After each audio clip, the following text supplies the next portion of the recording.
this vest is a symbol of that positivity. It's a symbol that together we can have fun as long as we stay positive. We can overcome anything together. I firmly believe at this point in my life, all right, that no matter what comes my way, that we can work together to overcome it. All right. But that being said, it's time for something new. Which vest is best? Which vest is e-beggar best? Okay. Vest is best. Vest. Yeah, young cat. Got that 150 on my chest. Bitches all around me, and they let me touch their breast. Got that saggy man boobs flowing, but that members count keeps growing. So I got to put it on a vest. Best. Vest is best. 150. Okay. 150 for the vest. Okay. 150, and I put it on my chest. Okay. The vest goal has been pretty hard to hit recently, and that's tough when, you know, things are tight. I get it. Things have been tight for a lot of people, you know. Another thing I don't want people to freak out about is the members. The members right now are super low. Yes, I'm feeling fucking blessed. Begging for hats and glasses and a vest. Hoping that the pay pigs will impress. Everybody's begging me, stop spending on a WWE. Which vest, okay, is best? Which vest is e-beggar best? 150. Vest. 150. Best. Which vest for the best is best?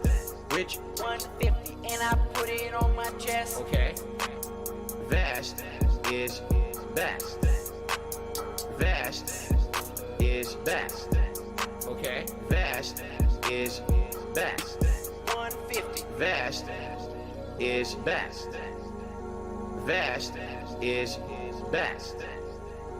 Vest is best. Vest is best.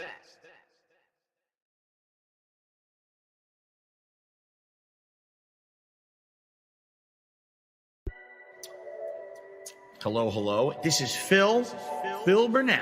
All right. And just wanted to tell you that I love the podcast. That being said, big ups. That being said, which vest is podcast best? That being said, relaxing, chill, interactive, fun. That being said, which vest is podcast best? That being said, relaxing, chill, interactive, fun. AL Team Insider, the legend, fantastic Mr. Sam, the dentist, Steve to the dead, psychological style host, me or cat, artistic style host. That being said, which vest is podcast best? That being said, which vest is podcast best? Thanks for the show. See you next time.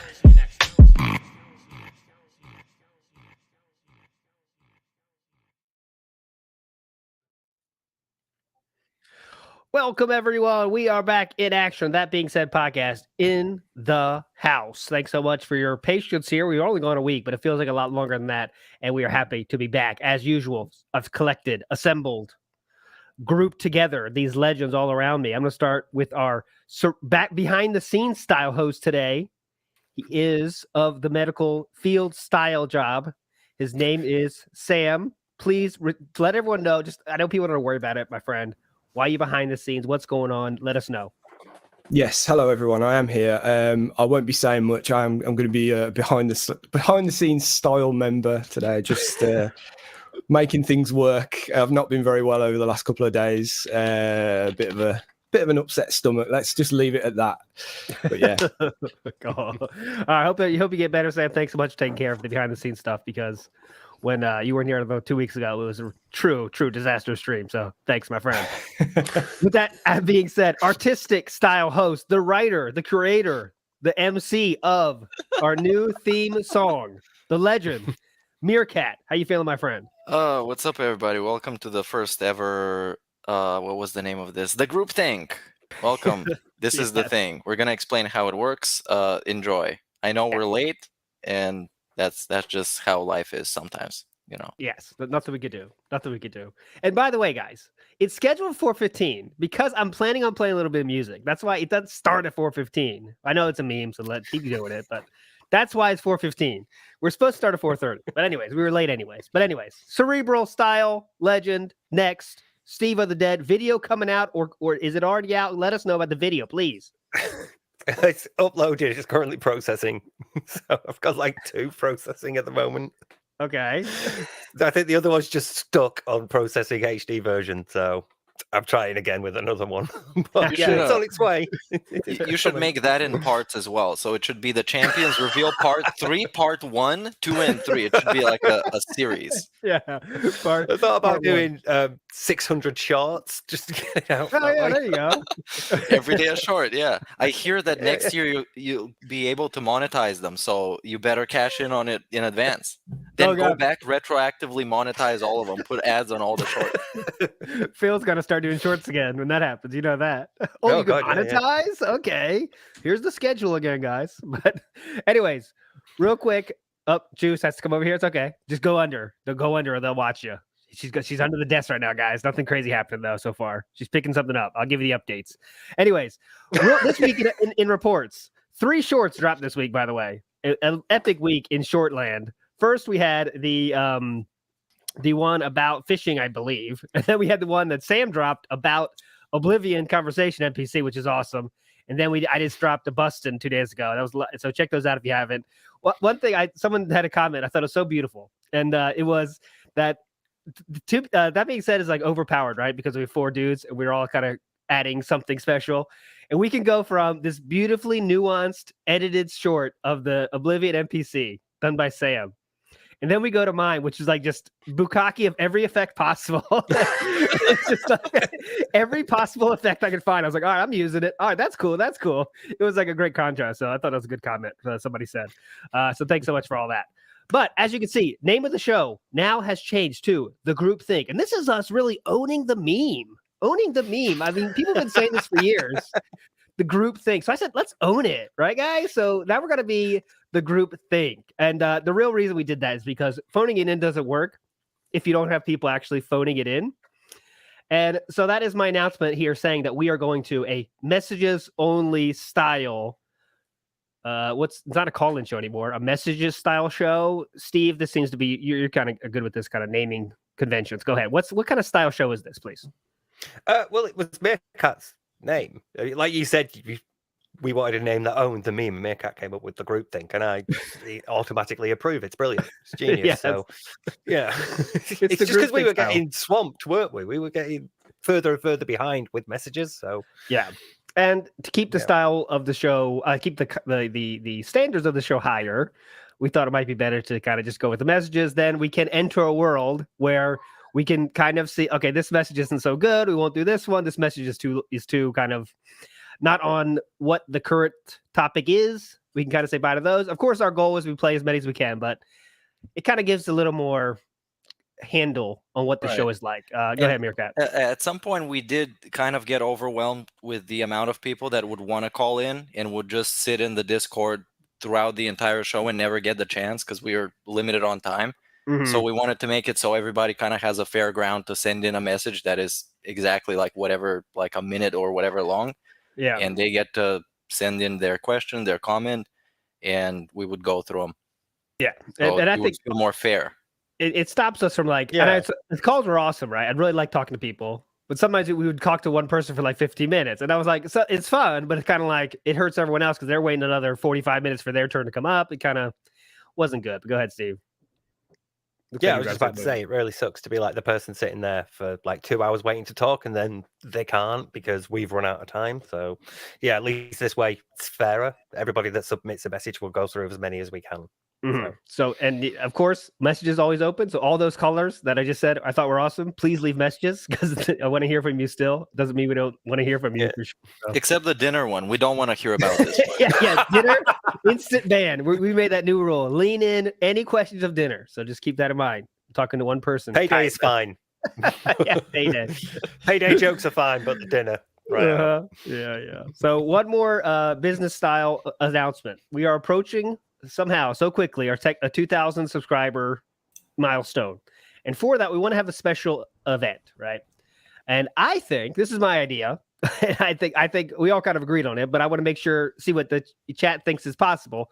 I think it'd be cool if we all did a quiz game where us four are the contestants, right? We are the contestants answering questions that we didn't know before. So for that to happen, though, we need someone to make a quiz. So I am pulling a DSP here and asking someone in the audience to maybe contact me behind the scenes and talk about maybe doing that. I'm okay with like giving a little money for this. Not like, I mean, not a lot, but something to make it like, give you something for your time. And it's not going to be super long or whatever, but just a quiz that we could do maybe an hour, I guess. I don't know. And for the 2,000 subscriber special. So if that's interesting to you, it sounds like something you might want to do, please email me at darksidephil@. No, just kidding. DM me on Discord. You can find it at the Discord. And please message me there or on Twitter, fine too. And we'll talk about it. Go ahead. Name already in the chat from Maximus 2400. Go ahead. The weakest beg. Yeah, I'm not good at that. So that's it. If you're interested in that, please message me. If we don't find somebody, we'll figure something else out to do for the 2,000 subscriber special. It'll be hype no matter what. So Thanks so much, everybody, for subscribing. Go ahead, Meerkat, if you have something to add. For 3K, we want to be interviewed. We demand our side of the story to be out there. There's so many misconceptions about us. Oh, exactly. Such as me having hairballs. I do not have hairballs. Stop spreading those toxic rumors that I have hairballs. Yeah, someone I saw a video last night. Some huge YouTuber talked about us, and they said like, "You guys have the worst podcast ever of all time," and it was kind of positive and negative. I mean, it was kind of good and bad, right? Like Phil said. But anyways. They say, "Oh, their whole thing is just shit talking Phil." Like what? We also talk about dinner. We talk about cuisines. Yeah, we had a lot of people contact us, like 2 million, 3 million subs. That's not really interesting to me. I'm looking for 10 million subs. So keep if you don't know about that, just let me know, and I'm here. I'm getting so many people talking to me. It's really incredible. Anyways, let's quit DSP interview nonsense, impression nonsense, I should say. Any other business style announcements to make? Long business time section here. Any other business style announcements out there from the group? Business. No more business. No more business. Let's get to the messages. No more business. We've been off for too long. We're having too much fun before the show has even started. Sammy, my friend, please play our first message of the night. Let's go. Okay, I would like to ask first, where would you like me to start with this? Would you like me to start with, say, yesterday, or do you want me to go all the way back to last week? I think anything that happened after last week, let's play. Right? We already said we're gonna sadly say bye to the ones that were like 4 weeks ago. So anything that happened after last week, let's do it. Okay, so starting with a week ago then. Okay. Yes. Yeah. Right, okay, here we go. Here's Dwight Race. Hopefully you can hear this. What's going on, people? Just a quick thing. This whole interview situation. Something us detractors really haven't touched on is, first off, he wants someone with a big reach and a large following. Have we heard this already? It sounds like I think we have. Yeah. I think that's clickbait, isn't it? That was clickbait. Yeah. Yeah. Sorry. Here's Harry. Okay. Hey, that being said, does anyone remember in DSP lore about the Sons of Kojima? SOK? I believe they also did a podcast similar to yours. Does anyone remember watching their podcast or listening to them, or the drama in relation to them? This is going a couple of years back. Just wondering your thoughts on that, or if you remember anything about the SOK. And another question was your show that you do, which is a very good show, an inspiration from the SOK, or was it a separate thing, or maybe you guys didn't really know about the Sons of Kojima, which were also interesting, let's say, in their own right. Thanks again. Big love. Well, that's a good question. I think Meerkat. I think you've talked about them before. I think you watched them. You were at least a side, like kind of a side watcher of them, not a main fan, but you watched them back then, right? I'm not sure about anyone else in the group. I wasn't really around back then, but Okay. I watched the Ex Mortis thing about them. I've watched the Tevin thing about them, so I kind of got the roundup on that. Okay. Well, that's what happens when you take all this shit way too seriously, and you take the community feeling, the we feeling way too seriously, and you try and tell people what to do with their videos and how they can make money off of Phil and can't make money off of Phil. Yeah. And you try and enforce that stuff. And no, I don't think we're at all influenced by them. If anything, we try and not be like them and just like goof around with the idea of just trolling DSP and shit talking him because it's funny, not because it's something serious. But if we can have Medicare on, just like he was on their show, I think it would be more fun than when he was on their show and he was asking them uncomfortable questions. Yeah, that's a good listen if you haven't heard that. But how about you, Steve? Were you around then, back in those days? No, it was all going down as I was discovering Phil, so I was never like that deep into it. But I've watched, like you say, I've watched the Tevin stuff. I've watched the Secret also had a bit about him about the SOK in one of their top 10s. I think it was 2016. So yeah, I've sort of kept up and watched, so I know what went down. But again, it's one of those things where you take the lesson from it of not being like them. You know, like the point that I've always felt for this is it's like mates hanging out and chatting shit about something that we know and just keeping it light and having a laugh at Phil. Whereas they took it seriously and to the point where Fred Fox was taking it personally. And like you said, gatekeeping stuff, saying like, you can't do this with your videos, you can't do that with your videos because we disagree with it. So yeah, I don't want to be like that. So, yeah. But I think, if anything, they've been, like Meerkat said, they've been the inspiration to not do it, not to be like them. That's the best way to say it. How about you, Sam? I think that's before your time, right? Just want to make sure.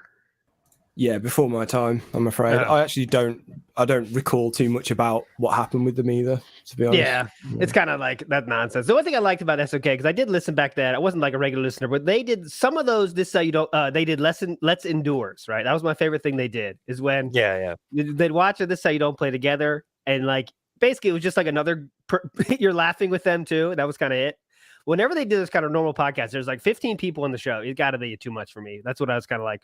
I like the Let's Endures, and that was the end of my kind of having fun with the SOK. But yeah, I don't remember the details about how it ended either. It was whatever. I remember that Tevin stream about it, like the Autistic Illuminati or something. I remember that video, yeah, but that's all I know. So yeah, SOK is what. Go ahead. We also do get a lot of suggestions to do kind of the stuff that they used to do, like with the Let's Endures, like you said, and we kind of pitched it around and we talked about how we can do it in the best way possible, where it's not just a bunch of people talking about a Let's Play and just kind of talking over stuff for like hours on end, so it can be consumable by people. So we're still kind of throwing around those ideas and seeing how we can do them in the best way possible. So it's more of a learning experience to like learn from the past so you don't repeat it type of deal. Yeah. What, like, they had like, remember Lavaria Saga, another saga, Lavaria Media, like after Machinima dropped Phil, he's trying to get Lavaria. They had like a 12-hour podcast with them. I was like, what? This is a little bit too much. But anyways, let's go to the next caller. Good question there, though. All right, is Double Aces.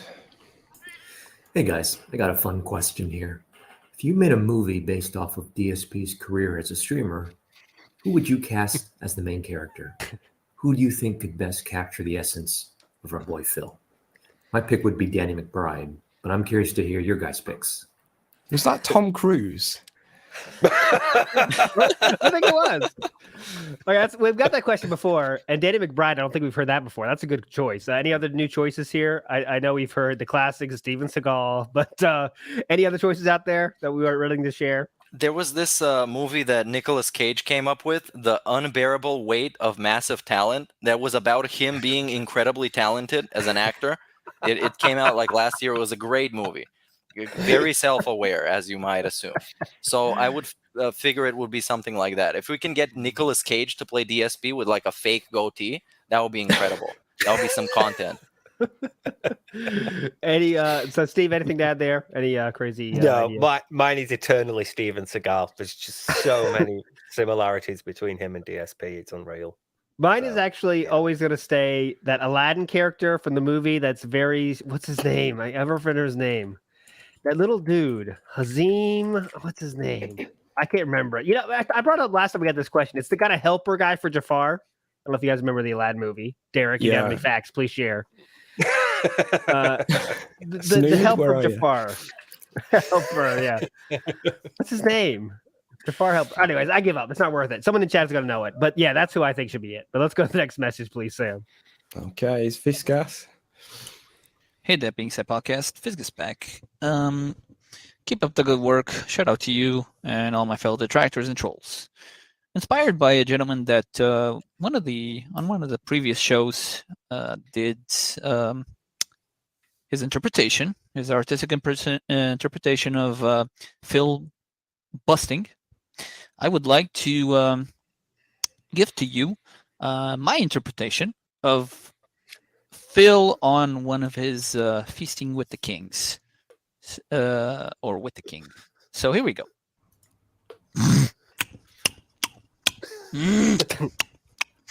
Flavor release. Oh, all right. See, I actually don't know for sure what this is. It's just some pig slop that Kit got on her way back from work yesterday. So robust. So robust. Derek says that he's watching The Lion King while masturbating near an elementary school. Oh, thanks, Derek. That's pretty funny. Pretty good. Hey, Tyrone, can you three guys keep it quiet back there? No? Oh, okay. Sorry. Have fun. Oh, dark turn. Okay, I am done. You are welcome. Yeah, shout out to all of you. Keep up the good work, guys. This wasn't actually lip smacks. It was a cat's cheeks being clapped. Oh! It was Tyrone. Oh! Big ups. Big ups, Tyrone. But the great thing about the Feasting with the King is that he picks out individual ingredients and shows them to the camera. And then sometimes doesn't know what it is, so he has to ask chat. And when somebody's wrong, he just calls them an idiot. Like with the latest seafood thing, he picked up a piece of shrimp that he didn't know it was shrimp, showed it to the camera, asked what it was. Somebody in chat says, "Oh, was this like chicken?" No, you fucking idiot. This is fucking fish I'm eating. I'm still in the camp of I pretend Feasting of the King does not happen. It doesn't exist in my world because I choose not to watch it. I can't handle it. I can't handle the smacks. The smacks, man. Smacks. Every single bite gets that little after smack of I can't handle it. That's the taste test if it's good or not. I cannot do that.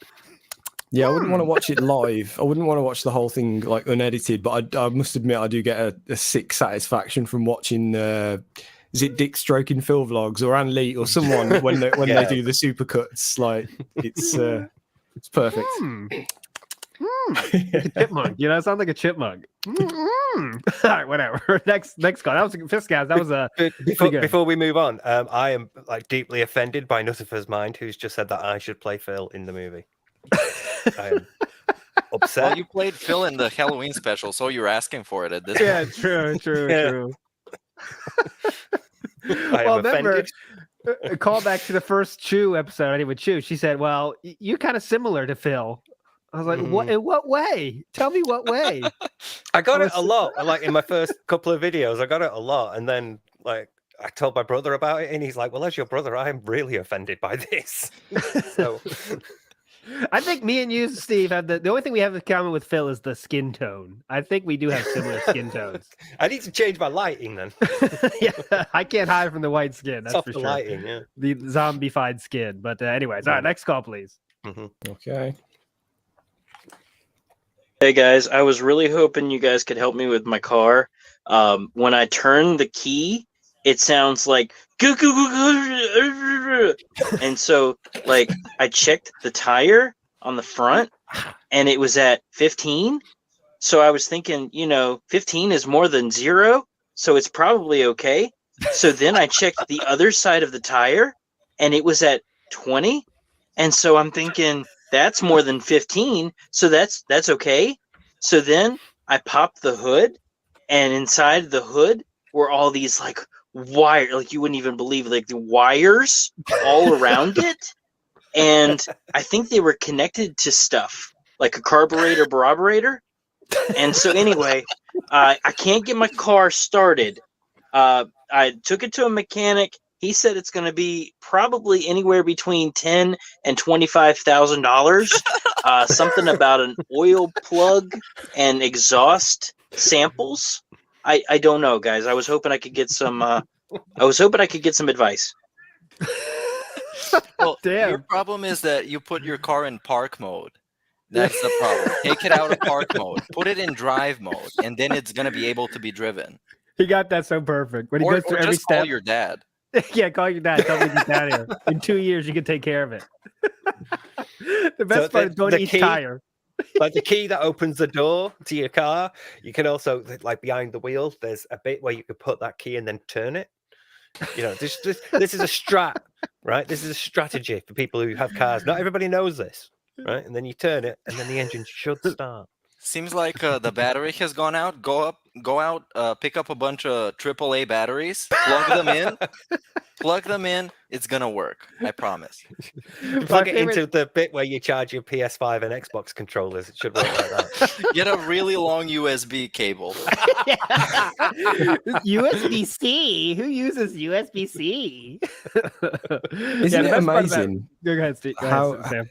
Isn't it amazing how, you know, you can get a message from what's presumably a week and a bit ago, and it already feels like way old news. Who fucking remembers the car thing now? It's like, Jesus, there's been so much since then. Yeah, and this week's been dull as fuck. But this week has been the worst. My least favorite week since we started the show has been the last week. Like, just nothing interesting. I know, Meerkat, you're pumping out the streams every day. I know you got to feel the same, right? Yeah, it was a lot of rehash stuff. Basically, kind of 3 or 4 days in a row, he repeated entire segments. Like, almost verbatim repeated, like, almost copy-pasted segments. It's terrible. Yeah, he's got nothing else.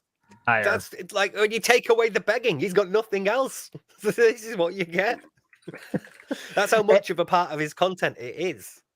Yeah, you know, and it's just new games, and it's like he's getting that support, so he's just got the money buff going constantly, and like except even when it's kind of low, he's still like you can feel the moment when he wants to say something, but he's like looks at the tips. Okay, thanks for that. Whoa, biggest tip of the day, awesome, $5.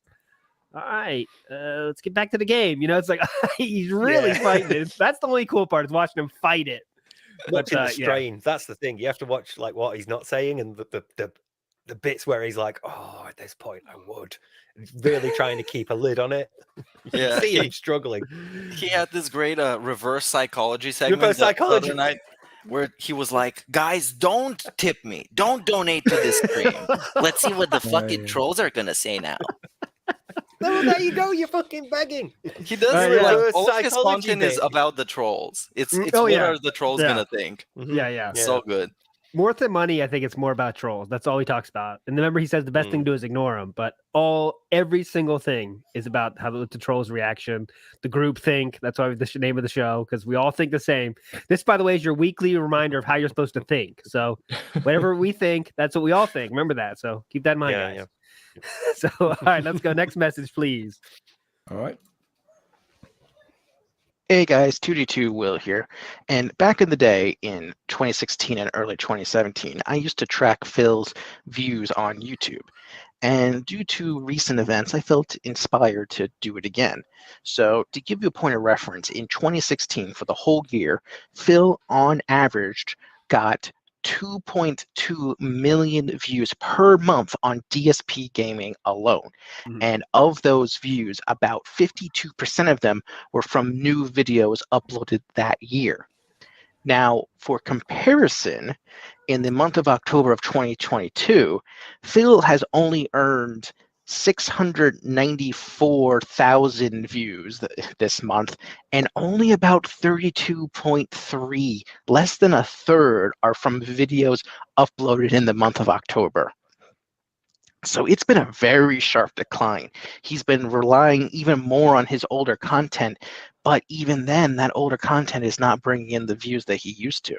Now, Obviously, this doesn't include streams because those are not public, but I think this might partially explain why he's been trying to get this big interview to get a new influx of viewers, because it's been going down. It's been going down a lot. I guess I'll throw it to you first. shocked. Yeah, go ahead, Steve. Oh, sorry. Just jumping. I'm shocked that that number of views from content, like most recent content, isn't higher. I would have expected a greater ratio of like his new stuff, because who's going back and watching the old stuff? You know, that's very interesting. I thought that would be higher. I wonder America, what do you think about this? You're the YouTube guy. I mean, yesterday I watched his episode 1 of God of War, and that shit is unwatchable. Like factually unwatchable. If you're just a random guy, you watch it on demand, and you see him sing through the opening cutscene and pause the game to explain lore from the previous game and read out tips and play animations and write them on a leaderboard. This is unwatchable. You should go watch somebody else. This is just it's not content. It doesn't even work for a live stream. It was terrible. Yeah. So I'm not surprised. I'm really not. But I guess what the point of the call was that's why he's asked for this interview. I don't think that's true at all. I don't think they're connected really. I think he knows that YouTube's going down, but he doesn't care if he gets his tips like he is now, right? If he doesn't, he always has this weird kind of care of YouTube. Like remember, YouTube is the archive, but yet when views go down, it's nightmare. So like you never know where he's really thinking about. But I don't know if it's connected to the interview at all. I think it's just like I don't know. The ship is sinking on YouTube, but who cares if he gets as much money as he is now in tips, right? So. Who cares? Yep. You know, but yeah, about that stream, my favorite part is when Phil pauses to say some like awesome lore, but then he just like has to make it up halfway through because he has no idea of the lore. And he like, when he first sees a character, like, oh yeah, I remember them. Like, I mean, that's gonna happen in a game. I remember them. Like in Norse mythology, that person is actually this. Were they like the brother of Odin? Maybe. Whatever, yeah, that kind of stuff. Yeah. Related in some way, yeah. Oh, somebody in chat will talk. Thanks, Derek. You know, Derek on Google there. And then he remember like the decline from like I'm not gonna look at chat many years ago. It's like I'm not gonna look at chat that much. Not gonna help me. So now, oh, I got a tip. Hang on, guys. No gameplay. No gameplay. No gameplay. No gameplay. Okay, let's see here. It's like just. Stream derailed for every single tip now. It's like, who is watching this? Who? I don't know. Anyways, next message. I can go on.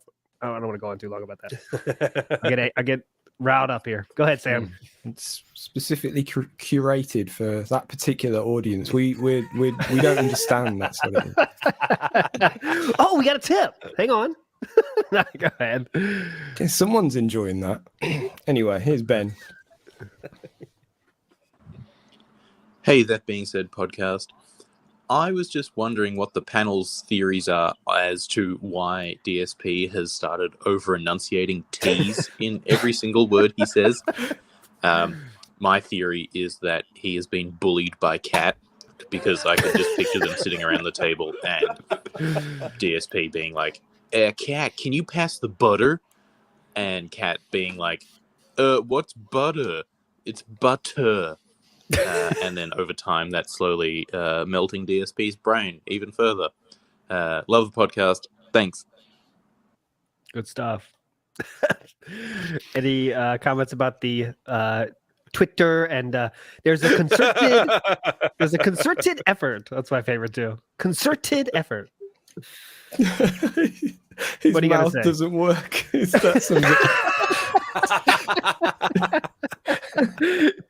guess. Only Ice Garrett bringing the heat right there. God, I got to read it out. All right, this is from Only Ice Garrett. I wish I made this joke. I did not. It says, because he murdered T and it's his way of coping from the guilt.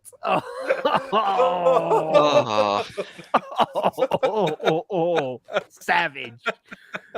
Fatality. Yeah. I'm with Wilson in chat on this one. I think it's the drinking stuff, because now he's like, it's getting kind of hard to talk if you're drinking that much, I guess.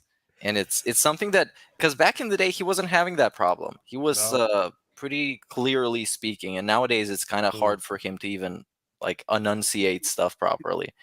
So yeah, I guess I'm with this one. I'm with the drinking theory on this one. Has he ever talked about this? 'Cause I'm sure someone has to have mentioned it to him, right? I don't think we have that reaction from Phil about this yet. It seems like something trolls would say in chat and he'd respond to, but I don't know. Has that happened? Maybe that's why he's doing it then. Maybe he's conscious of it. Because obviously what we talk about gets back to him one way or another. So when we're going on about, he's slurring his gin and all that stuff, people, like, you get conscious about that sort of thing. Even someone like Phil. So he'd be like, right, I'm trying to, not give the trolls any ammo. So he tried to over-enunciate things that he knows he'll sometimes slur, like successor. But Spiritual successor. It could be, though, that Cat is like calling on him. I had a girlfriend that did it once with me. I used to say like the TH sound, I would pronounce with a double F. So it'd be like bath. Instead of bath. Yeah, take a bath. Yeah. She pulled me on it, and she sort of like taught me. And so now every now and then I do trip up on like when those two sounds are close in proximity. So it could very well be, and he's applying it as Phil does in like his sledgehammer way, rather than doing it where it's necessary. I get Twitter. That's one of the words. Twitter. I gotta post. Twitter, one of my pet peeves is post up. Post up. I'm gonna post this up on Twitter. That's not what it's called. I don't think that's what it's called. Post up. That's a basketball term for me. Is post up, right? But he says, "Oh, I'm gonna post up." Of course, I'm gonna post up. Gotta post up. Anyways, next call, please, Sam. Yeah, just had a quick look on Pig Go for just the word enunciate, actually, and there's only 12 results, which is weird. Well, that's because he doesn't enunciate. Yeah. Oh, you want to know a fun game? Is try to do Pig Go and try to find a word he said once. It's very difficult. Oh, yeah. It's fun. Like, what's it called? Google whacking. Google whack. Yeah. I was going to say number wang. I'll try it. Also, DSP, the new one is pignosis. That's only one. Yeah. Pignosis. Oh, Sam, you won, by the way. Number wang is only one, so there you go. You got a winner. Single words is hard mode, though. Yeah, Pignosis wins that game actually because it comes up on Pig Go as that one result. Yeah, that was the genesis of the game. Is that one? I bet he's actually said it more, but YouTube's like algorithm hasn't caught it properly. So probably. Yeah. Right. Oh, wait. Hold on, Sam. Oh, got a tip. Hang on. Got a tip here from Yosef. I realized even if he fought an 11-year-old girl, he would lose. His body is fully mature but immobile, and the young has burst of energy. Money on the girl. I guess that'd be interesting. Fight with 11-year-old girl. He never said that. That never happened. Debunked. That's been debunked. Never happened. Banned. Just lean it back. Yeah. Get out of here. Actually, I didn't say I was gonna slap the girl. I said I was gonna slap that little bitch of a kid. That's different. Debunked. Never happened.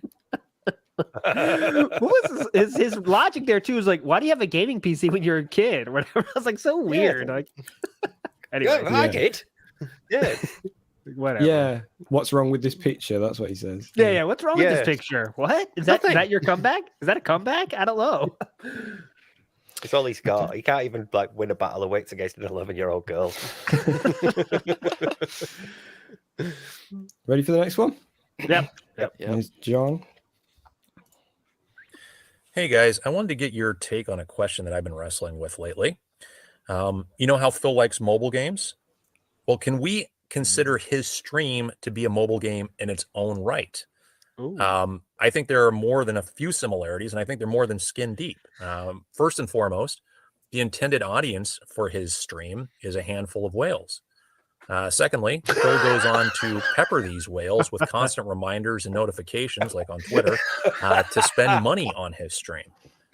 Third, he's got, I think, 4 different currencies going on. He's got tips, super chats, super thanks, and memberships. And these currencies don't like overlap. You can't use them to purchase, like rewards in another currency's track, right? That's good. Memberships can't get you, like a hat or glasses.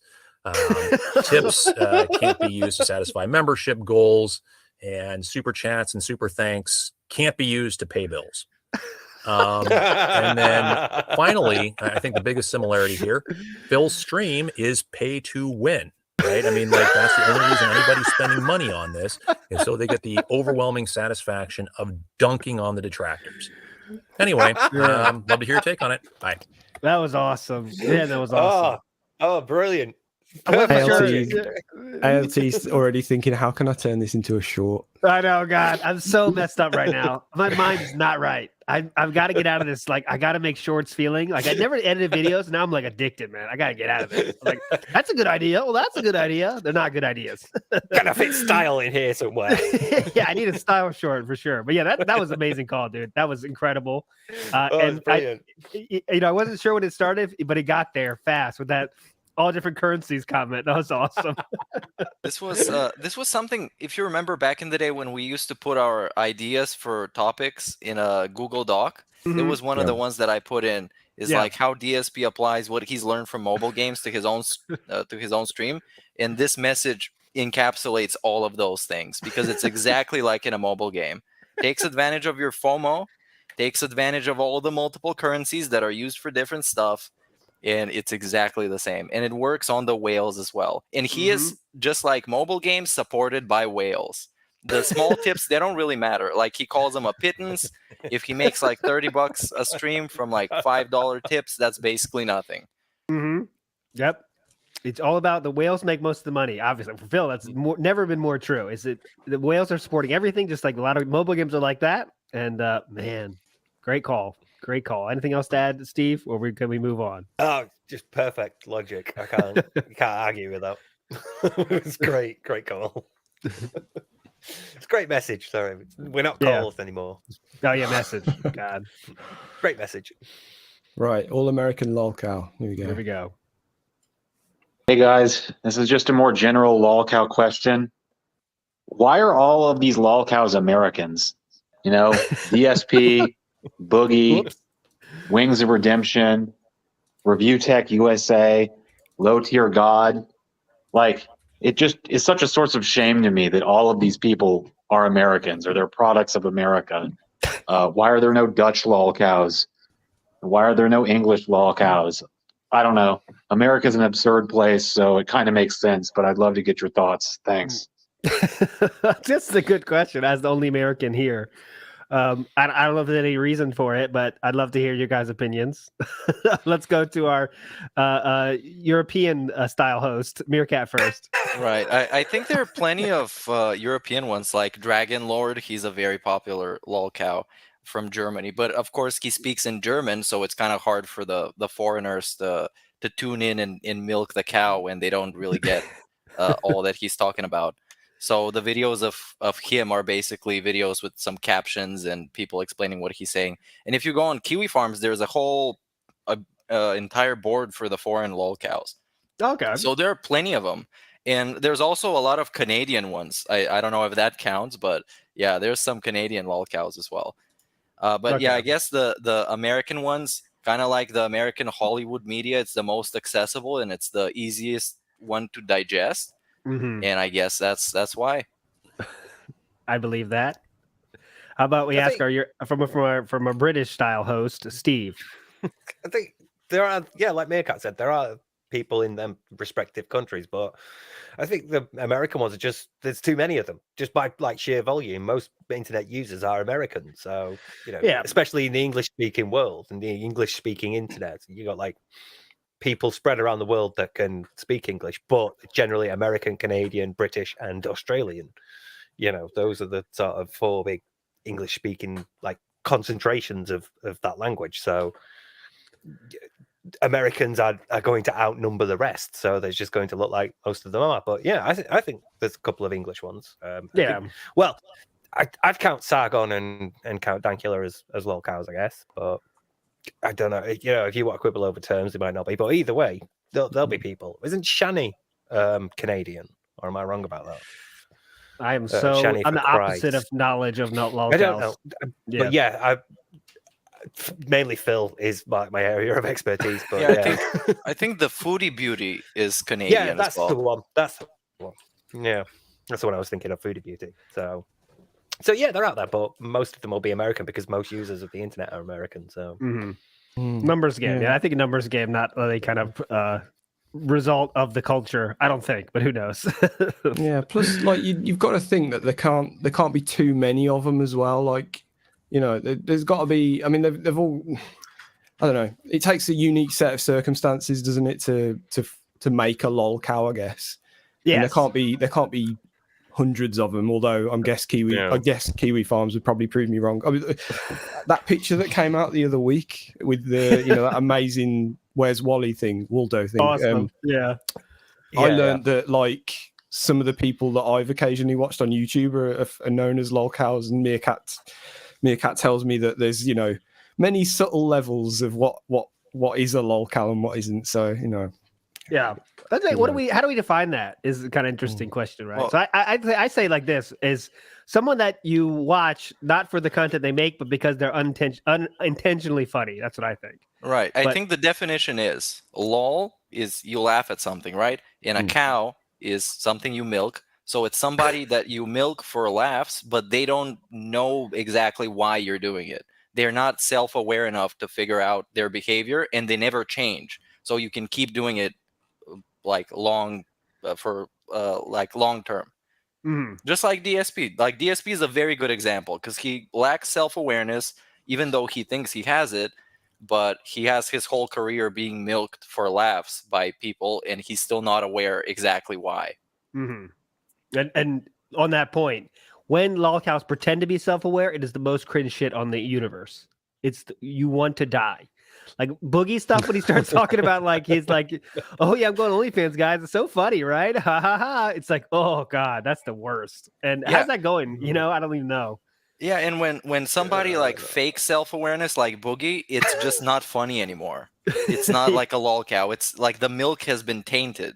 It's not fun to milk them anymore because they like fake pretend and then they like over exaggerate their lolcow status. Yep. Oh, Yosef, thanks so much, man. Meerkat's intelligence is amazing. I agree.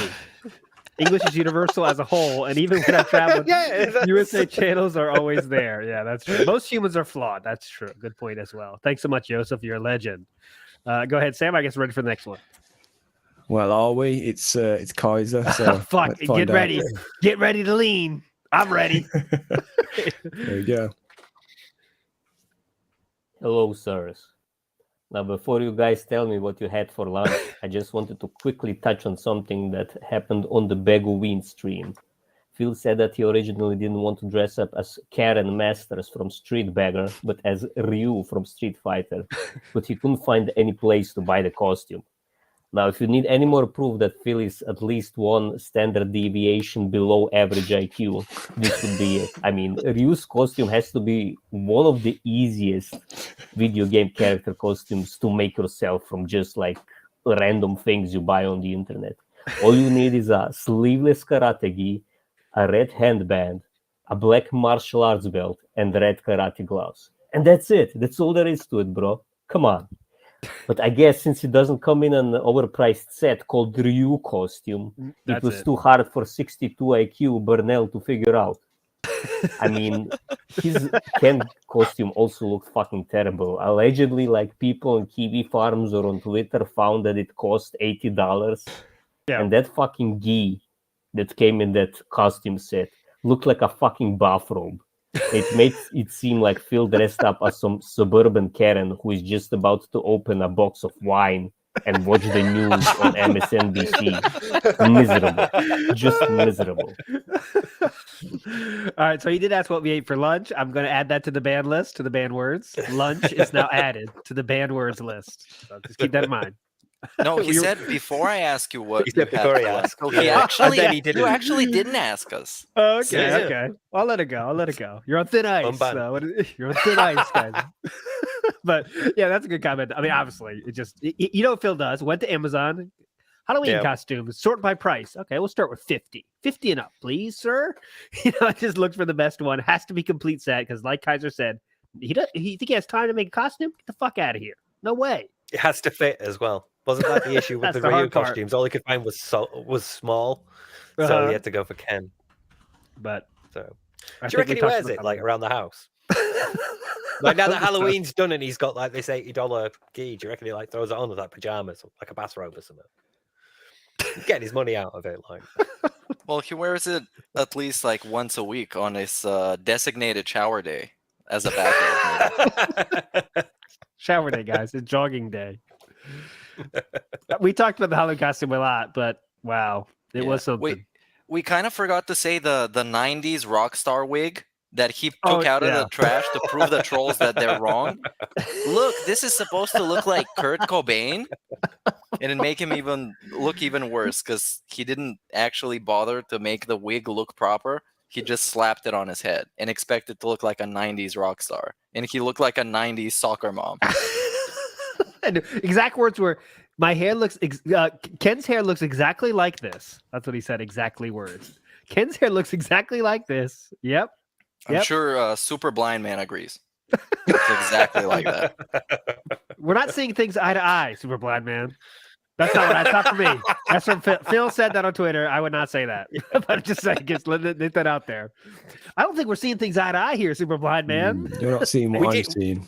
We did get another fawning tweet to Super Blind Man because he tweeted something about God of War Ragnarok and their accessibility options, and Phil tweeted something like, "Have we entered a new golden age of AAA accessibility? Would you say so?" Or something like that. It was very, very fawning. Please come back, baby, come back. Don't forget me. You know, when you're more popular. Yep. I'm why you're popular. God. I made you a person in my community. I made you. Yeah, I made you. All right, here we go. Hi, that being said, question regarding Phil's hunt for an unbiased interview. Who do you think Phil would actually agree to an interview with? Clearly he has someone in mind. Also, I think he should take up Mr. Medicare on his interview offer. Looking at a prior interview Medicare did with the subject of one of his videos, Kraut and Tea, he was more than fair to the guy. Yeah. Okay. So I'll start out with Medicare's never going to happen. Way too dangerous for Phil. Just forget about it, guys. But who will he actually say yes to is the question. I'll throw it out to you first. Let's go to you, Meerkat. I think the gamer from Mars is very viable because I think he's a nice guy. He also has a gaming audience that DSP wants. And DSP, if anything, he wants to be gifted an audience that doesn't know much about him, which I don't know in the gaming sphere who is actually having an audience like that. But I guess the gamer from Mars is pretty viable. And I know this because he kind of volunteered to do the interview, and DSP responded to his tweet with, DM me, bro. So maybe that would be a thing that could happen. And I think he's going to be fair. He's going to ask him the questions that he wants to be asked. DSP is going to think that everything went perfectly according to plan, and then he's not going to see any long-term benefits because his content is trash. So basically this. I don't think there's going to be many other people that would agree to that many terms or have a big enough channel for DSP satisfaction. And also, I would like to say the Kiwi Farms thing, the Kiwi Farms plotline with the gaming journalist that wants to have DSP on their podcast to talk about Kiwi Farms, that was a troll. So you guys can forget about it. That was Bill Purnell on Twitter. Yeah, you can go to his Twitter. You can see that he has all the emails there that totally sound like Phil. They are Phil. He's not lying. So, I mean, it's not lying. It's literally what he emailed to Phil. So, and Phil was given the kind of standard. I don't remember exactly what it said, but it was all kind of boring stuff like, "Hey, interested." Phil was like, "Oh, I didn't expect to get a gaming journalist or whatever," but it's nothing that hot. I think that's true about the gamers from Mars because he's kind of like middle of the road dude. Seems like he has a lot of followers, neutral, not crazy, very kind of calm demeanor that Phil might appreciate. But here's the thing. Phil would have already done it if it was him, right? And we can see Phil is still very much pandering to his future interviewer by his actions today, right? Because if his interview is done, he's not doing this nonsense about not begging for anything, right? He's still on the hunt. That's how you know the interview has not happened yet, is because he's still in best behavior Phil mode. So I wonder, though, if he's pushing this out, let's see if I can get anyone higher than Gamer from Mars, and then no one else comes. Okay, I'll run the Gamer from Mars then. That's what I think the play is now. Yeah, that's probably kind of like the PC saga. Let's see how far I can push this until it all just falls apart and blows up in my face. And I think he's going to do it sometimes in December, like he said, because now he's quote-unquote busy with the gaming season and with all the stuff that happened with his car and with all that other nonsense. Yeah, that's my favorite. That's my fucking favorite. He says he's more busy now because gaming season. So what is he doing that makes you more busy than any other fucking season in the year? Nothing. No, It's like he has more games to play in his designated times that he does every single day at the exact same times. Yeah. You know what I mean? That doesn't make any sense As if- logically. As if you don't know what the meaning of the season is. Oh, and I think something worth mentioning is that he wants to cover all his bases on the kind of tricky questions that he can be asked, such as, why do you not provide any proof to your claims? And now the latest spin on this is, because I know it's all bullshit, so I don't have to. And also the one before that is, because the trolls would hurt me anyways, and they would move the goalpost. So it's all, he's trying to make a safety net for himself in case he gets asked any questions that might be difficult for him to answer, because don't forget, this is sheltered DSP who never takes any kind of confrontation, never talks to anybody else. He just sits and talks to the camera all day. So doing this every day kind of makes it hard to have a normal conversation, especially about drama, and have to address stuff like that with somebody else who might ask you something, even if you agreed to have predetermined questions. Yep. I think he's panning for Moist Critical. Well, at least somebody with his reach. I think ideally he thinks Moist Critical is probably going to be the least critical of them, because he seemed like, Phil, whatever reason, took that clip a certain way, and he probably thinks that's my best chance because he's got the bigger audience. And he seemed like he didn't quote detractor shit. He didn't quite know everything. So I think this is my chance to give him my side of the story and clear up some misconceptions that he might have. Like, he didn't know I wasn't banned from Twitch and all that stuff, because my trolls say that. Right. So I think he's good in for that.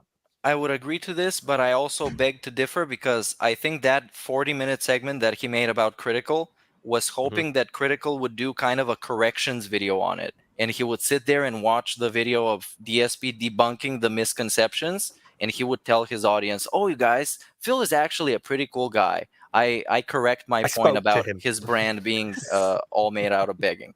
I don't think Critical would ever give a rat's ass about interviewing DSP in an hour-long interview or something like that. He was just hoping that he would get kind of a redemption of Critical watching that video and reacting to it on stream. Or at least, because he ended it with just message me, let's chat, even if it's just 5 minutes. Let's laugh for 5 minutes. Yeah, that was kind of like a Hail Mary. It felt like a Hail Mary to me. Yeah, it was almost like he was waiting for almost like the anti-RTU sort of situation, where he could have almost like a back and forth, but over time, they'd each sort of respond to each other's streams or something like that. I guess he would have loved that to happen with Moist Critical. What last thing on this is that it was kind of crazy to watch Phil after that. Remember when Phil had that disappointment kind of segment where he was like, oh man, I talked for 40 minutes. He's not going to watch that. It was weird, kind of legit disappointment, and Phil kind of admitting he did something wrong, which is very rare. And he's like, oh man, I wish I did that differently. I'm an interactive streamer. I was watching the chat. I kind of let it get out of hand. It was kind of a real rare moment of Phil saying, I definitely did this wrong. It's my fault. He kind of talked about chat too a little bit. I'm an interactive streamer. I got to talk, but it was interesting to see that kind of real disappointment from Phil, because he knows Sir Moist is not watching 40 fucking minutes of nonsense that just, starting with the helicopter company going all the way through, it's like, come on. But I guess we're ready for the next message here, Sammy. Yeah, here's Doxy to Phil. What's up? What's up, boys? It's Darksea Space to Phil. So Phil sits on the fence on almost every issue, so much so you'd think the post was surgically implanted in his ass. So why then can't he find a middle ground when it comes to things like begging and drama talk? Why is it that on those particular subjects, the fence doesn't even exist, it never existed, and if you think it did, you're a mentally ill stalker? And bonus theory, Phil recently said they stopped making the sauce due to cost. It's diabetes, cat ass type 2, calling it now. Peace. Oh, where do we begin?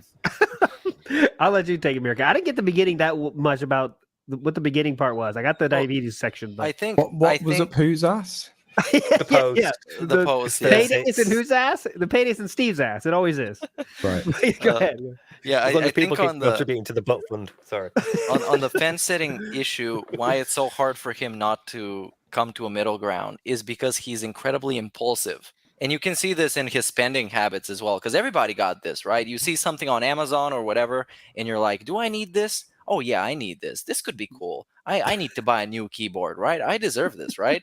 So he has this habit of convincing himself to his impulses and kind of giving into it. And he's super impulsive with addressing stuff like that. So he basically just can't help himself. So that's my opinion on the first part. The second part is just some nonsense, like the sauce stuff, that he needs specific stuff that he has to go 30 minutes out of his way to find. He needs to drive to a specific authentic Italian style store to buy ingredients for his sauce. Otherwise, it's not going to be that specific sauce. It needs to be exactly according to the recipe. That's just some dumb stuff, and is just made up to make him look like a victim because he's broke, allegedly. But he's not poor, Not as poor. he said. Not poor, but broke. My theory on the sauce, the comment of the sauce, is that Cat doesn't like the sauce, so that's why there's no more sauce. That's my theory on that. Because the Cat saw this watery, add 4 cups of water and 4 cups of sugar, and she knows what the sugar's for. You don't gotta ask. She didn't have to ask Phil about that. She goes, "I don't like this shit. Get it out of here. Get him out of here." That's my opinion on the sauce. Any other opinions to share, Steve or Sam? What else could he be driving half an hour to go and get? Like, what else goes into that sauce that you can't get? Yeah, it's the Heinz tomato paste is not in the local grocery store. I don't know. Yeah, I think I said that in someone's restream actually. Like, he's having to go half an hour for a jar of Dolmio or something. We should do the next reaction be that some cooking ones, because they are pretty funny. But yeah, go ahead. Mirka. Yeah, he is very specific with the stuff that he does, right? It has to be exactly correct, just like with all the recipes he does. That's why they don't work out, because he needs to be exactly by the book. And that's why I think he needs to get that sauce exactly on point. Everything needs to be exactly as specified in the recipe, or it's not going to be that family special sauce that he's so proud of. You're right. That is beautiful, Mirka. Yeah, that's the real reason. That is definitely it. Because he has to be this family man. Family's all important to him. Family can't wake up the cat early. All that stuff. It's all family, and you're right about that. I didn't think about that. Yeah, but he can't even follow a 4-step recipe. Like, he gets 2 cups of wine. Oh, that seems like a lot. Yeah, it must be a misprint. I'll put in only a quart. Then, what do you mean simmer for 4 hours? I got 4 pounds of beef left over. What'd I do? Throw it the fuck out. You thought marinade was a sauce. There's some great stuff in chat. Where's my insulin? You still haven't told me. Want me to inject? Oh, God. Fucking Wilson. Want me to inject your needle for you? God, that's too good, man. Are you going to measure your fucking blood sugar? Man, our chat is too good. And you called today too fucking good, on your thumb, you get a needle, and then you jab it in, there's a bit of blood, and then you have to put it on a piece of paper. It really hurts you guys. There's a lot of blood that comes out. You know, I've never felt such pain in my life. Kat, this morning she got up early to measure her sugar, and now it's everywhere. The blood is everywhere. I have to clean it. She didn't have time to do it before work, so she left. And now I have to put the comforter in the washing machine because it's got all that blood on it. I came downstairs, and she was just stood there looking at her thumb going, I think it's bleeding. What do I do? You still haven't told me. Oh God, Still too good. That image of her like hanging Standing over his bed before he wakes up. Like, Feel my thumb, it broke. You guys, I'm now off we to work need now. the hospital bill is gonna cost at least $1,000. Oh God, at least 1,000. I told them never take her to the doctor again. Give her a pill. We got a care package. We got a care package with some needles from her sister Jenna, and she's gonna use them, you guys. She can reuse them. So it All right. turns out you have to keep insulin in the fridge. How was I supposed to know? I did nothing wrong. I put it in a microwave. It has to be like blood temperature, so it mixes well with the blood. So I put it on Anyways, this defrost. segment is getting way too toxic. We gotta cut it off, you guys. We're gonna get gotta cut it out. canceled. We are doing horrible in terms of messages per hour right now. We have like this is going very badly. We thought we streamlined the show. We ended up like DSP, anti-streamlining stuff. It's the opposite of streamlining. Hey guys, let's do Yeah. only messages so we can get through more messages. We've get through like what 4 or 5 right now. We didn't think there'd be more messages. But Yeah. yeah, I thought we were doing all right, but you know, there's still a fucking lot. Go ahead, the next one. Fuck. But I'm that was a excited great about this segment. next one because this Yeah, is I've Derek. seen the name. Uh-oh, here's This Derek. is Derek UK in Ooh, brackets. So here we UK go. version, UK style. Let's go. Derek Space UK. All right. Hello, lads. My name's Derek. I'm not the bloke from Canada. I'm a different one. I'm calling in from the UK because not enough Phil fans from the UK have been representing our boy DSP, and I just think it's not on. It's not on that a lot of you like to make fun of DSP, calling him a lady just because his Halloween costume kind of makes him look like a lady. It's not right. It's not on. You lot need to learn that certain people are allowed to dress however they want, and it's not on to be making fun of them. All right then. Jog on then, you dirty trolls. The DSP Wolfpack will continue to move on positively into the future. Oh, That started off all right. That accent. That started off quite like, you know, typical kind of head banging. I don't know. The blur. I appreciate that in the background. But then there was like hints of Graham Chapman towards the end there. It went very Monty Python. Yeah, I was gonna ask from our British style host, what was your review of that accent? Yeah, it started off well, but maintaining an accent is difficult, especially if you're gonna go for like, all right, a Cockney wang sort of accent. It's difficult. So yeah, I'll say that my favorite part was the wolf scream at the end was the highest moment for sure. Yeah.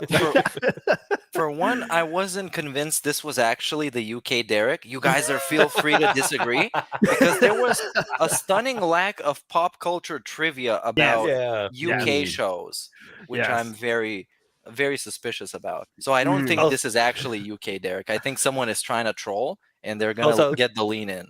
Also, they only said it once. Yes. You need to say the facts 3 times in a row for us to get it. Oh, that'd be beautiful. If we got the same thing again. Snoot's done that before. All right, let's go to the next one. Let's keep burning through here. Thank you for that call. That was very funny. It's Jay of Cornwall. What's going on, boys? Just got a quick question for you. How is it, do you think Phil's able to retain his whales? I don't understand any of it, but then again, I can't fathom any of this madness. Yeah. Appreciate the content, brothers. All right, I'll go first on this one. I think it's the whales are not interested in anything Phil puts out, but they're interested in the character of Phil. They want that character to continue on, right? So the reason they can stay is because they don't give a shit about what he's doing, what he says every day, because they're not even watching, right? I don't think. I think they are. I like Phil. I have the means to support Phil. I shall continue to do that. So Phil continues to be in my life, even if it's in this, I know he exists kind of way. That's what I think. I'm open to any other Theo theories because that's what this is exactly. Yeah, I'm gonna cycle back to the champions question we got earlier, and that's the same way that WWE champions and gacha games retain their whales, and DSP employs those same mechanics to his streams, as we saw from that question. So that is partially how he retains his whales. And we've talked about this different times in different episodes as well. There are different reasons why people would wail out on DSP. Sometimes it's to spite the trolls. Sometimes they genuinely believe him. Sometimes they're a victim of manipulation. So it's different with everybody, but I guess the whaling is the one thing that persists. The sending massive amounts of money is the one thing that remains. Mm-hmm. And without them, he would have been done long ago, right? I mean, that's the truth, because they used to not have support of this whales, right? Well, remember, back in the day, don't want to get too Phil story here, but used to be no donations at all. YouTube views was it. But then when he cut to donation kind of style, it was still, it was supported by many, many people, but now it's not many people anymore. It's like, there's what, 3 or 4 or 5 people that support 90%, and then there's 10 like drips and drabs that come through. I mean, that's how it is. But Steve, anything else to add there, Steve? I think it's generally sort of accepted that the big whales genuinely don't care. They're just there for Phil. Like we've said previously where we've been talking about, say, Champions. You should just come out and stream it and say, yeah, I play it. Because the people that give him the money don't care that it goes there, They just want either the community around Phil, or they just want like the character of Phil, or maybe even they do feel like, we're getting one over on the trolls, whatever. But for whatever reason, they're not there for the gameplay. They're not there, for Phil's content. They're just there for Phil. So he might as well come out and be open about it, and at least then everybody would know. We could move on. But I have kind of a counterpoint on the content thing, because when I watched the Only Iced Coffee interview with Proper, OIC implied very heavily that he really enjoys the content, and he doesn't really see why trolls would think it's that terrible. See, I that's one thing. I think that's a troll from OIC, or tempted troll from OIC, because I think he's.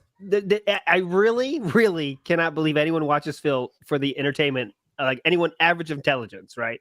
Totally. I'm not trying to make fun of anybody. I'm just saying, like, seriously, guys, if you watch it, it's scary. It's very bleak. Right? It's 2 steps, pause, give you a random story about nothing, tell you facts about a game that's all wrong. Oh, tip, hold on. That mean what? Who's watching this? Right? Right. Like I said, yesterday the God of War premiere was the embodiment of a DSP clown playthrough. When he plays a big game day one, he pulls out all the stops, he busts out all the tricks. It's singing, is pausing the game to read tips, to write tips on a leaderboard, makes his content unwatchable, is just really bad. And when you look at anybody else in comparison that does similar stuff to him, like the Rad Brad or Markiplier or whatever, anyone else who does gameplay stuff is just miles and leagues better. And we're not even going to talk about personality, because DSP's personality while he plays video games is just terrible. And it's really, you can't sit through that and tell me it's good content. No. Yeah, no. There must be an element of them enjoying how bad it is. Just thinking about it now, like that has to be part of it, because, like you say, there's just so many other streams that you could go to Twitch and watch, and see a better presentation, a better personality, better interaction, like across the board. Like he's not even, he's not even on the leaderboard of anyone I would ever consider watch. He's just all across the board awful. Exactly. But, I think the thing that's more interesting to ask maybe is like what got them there in the first place, rather than what's keeping them around, because I think we've already established that like it's mostly like FOMO, like you said earlier. Like I think that's a huge part of it. They just don't want to miss out on, and they get ingrained in that I don't want to say community, but they feel a part of some kind of community, like what happened with Snorlax. He admitted that, didn't he? Yeah, he said it was. He said that he didn't like the gameplay at all. Yeah. Yeah, but they want to keep their name there on the screen, or and be sort of recognized in the chat. So I think what's, like I say, what I feel is a more interesting question is like what attracted you in the first place, like what made you put your card details in that first instance, like why, yeah. what was it? Is what how about this thought? Phil is a very famous internet personality, but he's also very accessible. Right. So is there anyone else that's as famous as Phil that you can definitely interact with and get talking to like that easily? Right. Like it just costs a few bucks.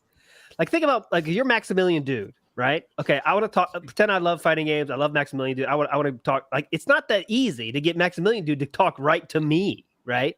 True. But with Phil, all it takes is an ad, right? At Darkside Phil, what's up, man? How's it feeling? He will talk to me, and he's also kind of famous, right? So I can see that could be a draw for some people too, right? Like, everyone's making videos about him. He's this guy people know about Phil. I know it's all negative, but someone might like that aspect, I think. Right. I understand this, but the quality of that interaction is really low. As in, you can go on Twitch and see anybody who has like 20, 30, 50 viewers who can respond to your comment in chat. And you can be a chat member who's a regular. You don't have to pay them any money, and you can still have a convo with them. And they're still going to be a genuine person who will most probably respond much in a better way with more quality responses than DSP. Because even when he does his Q&As that are at this point almost mandatory, because he runs out of stuff to talk about in his podcast like 40 minutes in, then he needs to fill another 40 minutes with nonsense. You can just talk to somebody else and get a better response for free. Yeah, I'm not arguing that at all. I'm saying, like, I think he is kind of bigger than those people, though, right? If you care about fame and talking to this big internet personality, I'm just trying to guess here. Who in the fuck knows? I agree with you. I agree with you. Yeah. So definitely, if you're looking for somebody high profile that is like relatively high profile, there's like 500 people watching on a restream somewhere that also are a part of that audience watching this right now. That it is something. I understand that. Yeah, like for some people that are not, all there too, that, we don't know what's going on there, and that, wow, Phil is famous. He's talking to me. Do you think there's anyone, sort of clueless enough to think that like their contributions are going to change him as well? Maybe that's part of it. Like, that if I tip him enough, maybe one day he will become, this holy grail thing of, he will get his green screen and he will get, his better camera that he doesn't have to fuck around with 10 times before he's even started his Q&A or whatever, I think definitely. But initially, yeah. I mean, isn't that what Snorlax King said? That he initially thought, yeah, if I give him a couple of bucks, we'll help him. He needs help. This guy's like asking for money for bills or whatever. So he preys on that. He preys on people sort of like vulnerable and naive enough to slip through the cracks of detractor content and eventually find him. They're people 100%. looking for community, but just not aware that better communities exist out there or unable to access them for some reason, But he preys on those people. So yeah, maybe initially, and then once they're sort of like in the community where they're like, oh no, I actually really like talking to like Snow Carl, for example. I really like talking to the people in chat more than Phil, and it becomes less about Phil and the gameplay and more about chat and the people in there. And then you're stuck giving him money. Then at that point, you've become a chatter or a supporter or a whale. Yeah, which is how it works. And considering he tells you on a daily basis how he has changed and he's become better, you have more of an incentive to support if you don't know better and if you haven't built your own opinion of him not changing and actually being the same guy all this time, then yes. Yeah, because it's easy to sort of buy that. No, he has changed. He doesn't do racist content anymore. You can sort of like go, no, that's a change. He's right. Yeah, it's okay to play some mobile games casually. I don't see what the big deal is. He puts it in a way that some people will buy. So, yeah, it's easy to slip into that and end up believing it if you're not aware of everything else. But then again, like you said, Meerkat, a while ago, it's difficult to not be aware of all this at this point, So I think he's getting fewer and fewer long-term supporters or people that will turn into long-term supporters.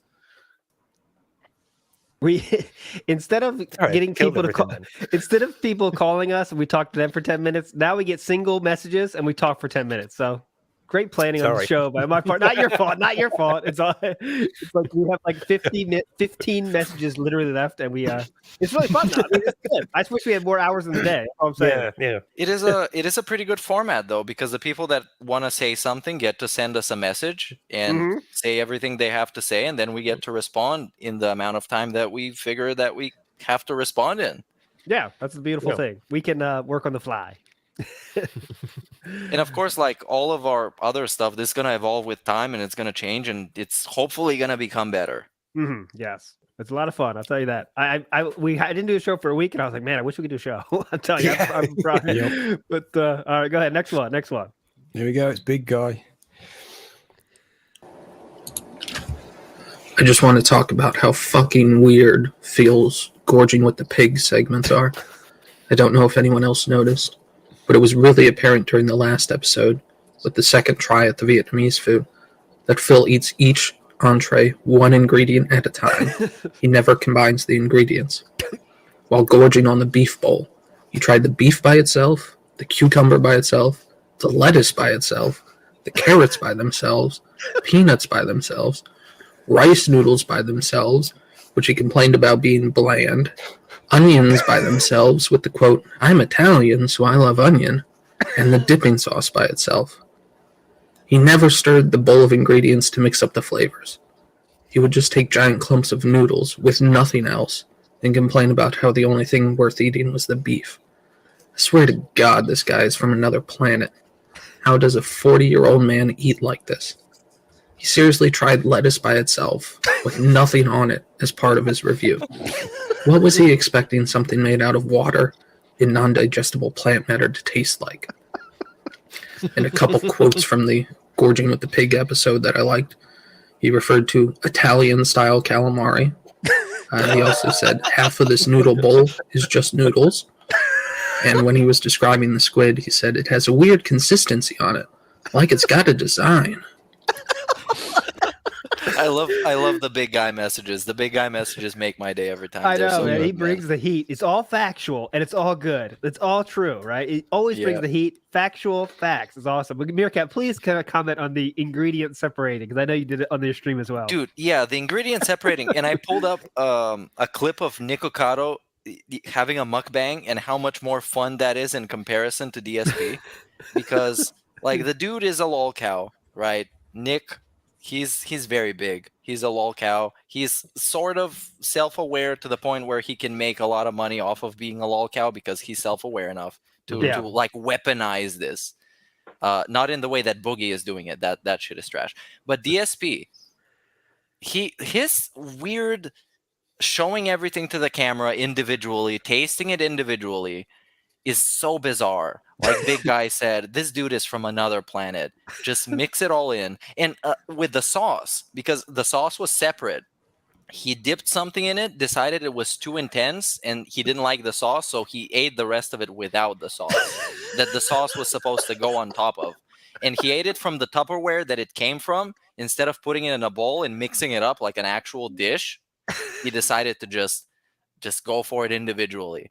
And it's just the most DSP thing, man. And this is the kind of stuff that makes me engaged in watching. Like, what is this guy thinking? What is the thoughts behind? What is the thought process behind deciding to do this show? Is he trying to be a sophisticated meal cuisine reviewer and like tasting stuff, some innovative stuff that is gonna blow his mind and see what his audience is gonna think about it? Because it's just food, man. Just eat it, see what you think about it, have some chit chat with your audience and with the people watching, and just be done with it. It's so simple in concept, but he tries to like deconstruct it to be so complicated and so convoluted and so contrived to the point where it just becomes something else than what initially it was supposed to be. Right, like, well, I will say though, Phil, when he started this Feasting with the Kings many years ago, he took it extremely seriously. Every single thing. It could be like the fucking Double Down from KFC. He goes through it like it's a serious meal. This is a job. He did treat it like a job. He's like, well, the crispiness of the chicken is good on the top half. The second half is not as good. Let me get the lettuce here. He was serious about food, reviewing food. And kind of oddly so, right? Because like, let's say we're to have, okay, let's do food reviews. We kind of have fun with it, and kind of like joke about it. He like just says, I'm taking this fucking seriously. I guess I really do think he thinks he wants to be seen as this kind of food reviewer kind of dude. But now it's morphed into this separating each ingredient kind of thing, which is like, just who does this? I mean, that's who knows. There's a report of the week, right? Review Bruh. You guys know about him? Yeah. Is this like skinny dude? He eats everything. He does this thing properly, right? When he would do a review of an energy drink, and he would tell you in a very sophisticated manner how it tastes like what the flavor is and everything. He would do it very well in a very sophisticated, well put together manner. And then you get Feasting with the fucking Pig, where it's just kind of this. It's an imitation of this, but he completely misses the point. and it's just becomes something different that is by itself so engaging and so bizarre to watch.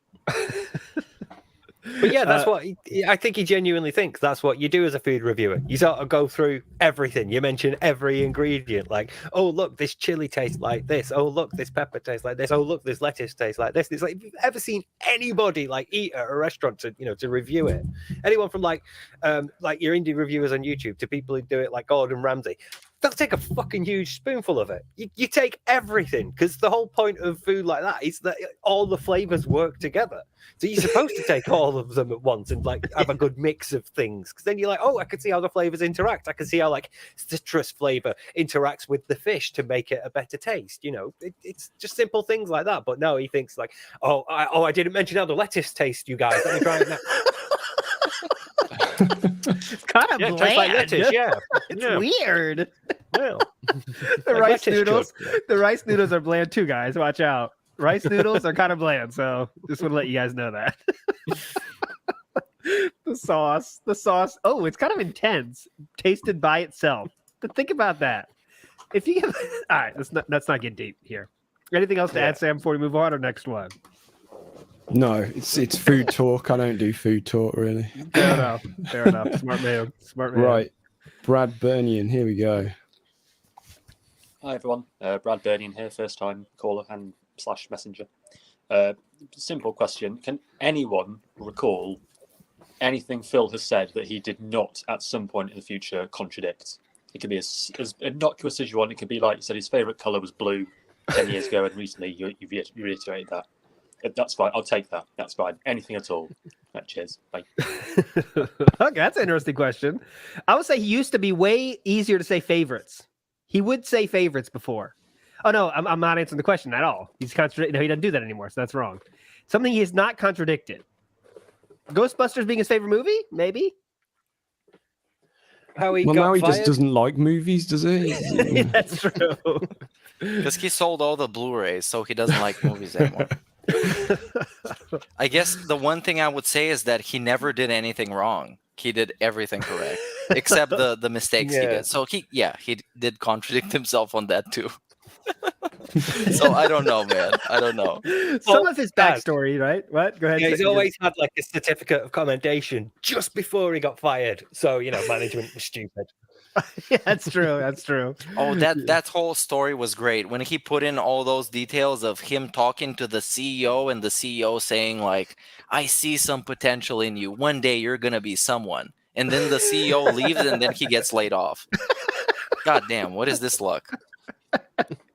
I like when he talks about how like he was doing the work of people getting paid like hundreds of thousands. Like I was on my way. I was doing work of people that made $150,000 when he was like making 40 or whatever. It's just like, what is that even? Is that like a flex? I guess I don't know. That sounds like a negative flex. I was doing way more work than I should have and getting paid less than I should have, but I was cool. I don't know. But anyways, anything else to add before we got the next one there? Yeah, I like what Chat is saying. He's never lied about placing fourth at Evo. There you go. That's a verifiable fact. He basically kind of did, because he made it seem like he placed first if you account for racism, I guess. If you're racist, he placed first. He was number one if you're racist. Of course I did that, guys. That was just to troll everyone. Yeah, right. What a troll. Not a flex, it's flab. All right, go ahead, Sam. Okay, it's TJ Gamebox. Hey. Hello, TJ Gamebox here. My question for you guys is, lately there's been like one or two people that have been supporting all of DSP stream. And I know that like it's probably even just one person due to Anonymous tipped $20, Anonymous tipped $50, and then a name will tip $100, or this name will tip $100. When will DSP's fans realize that they don't have to give any money whatsoever to Phil now, because one or two people will just take care of the bill? Think of it like going out to breakfast, and you always know that your friend Joe Schmuckatelli will go ahead and pay for the bill. So you don't bring your wallet. You never bring your wallet. And then one day he goes, "Oh, I can't pay this." And then you go, "Well, I can't pay this because I didn't bring my wallet." I feel like the same thing's going to happen soon.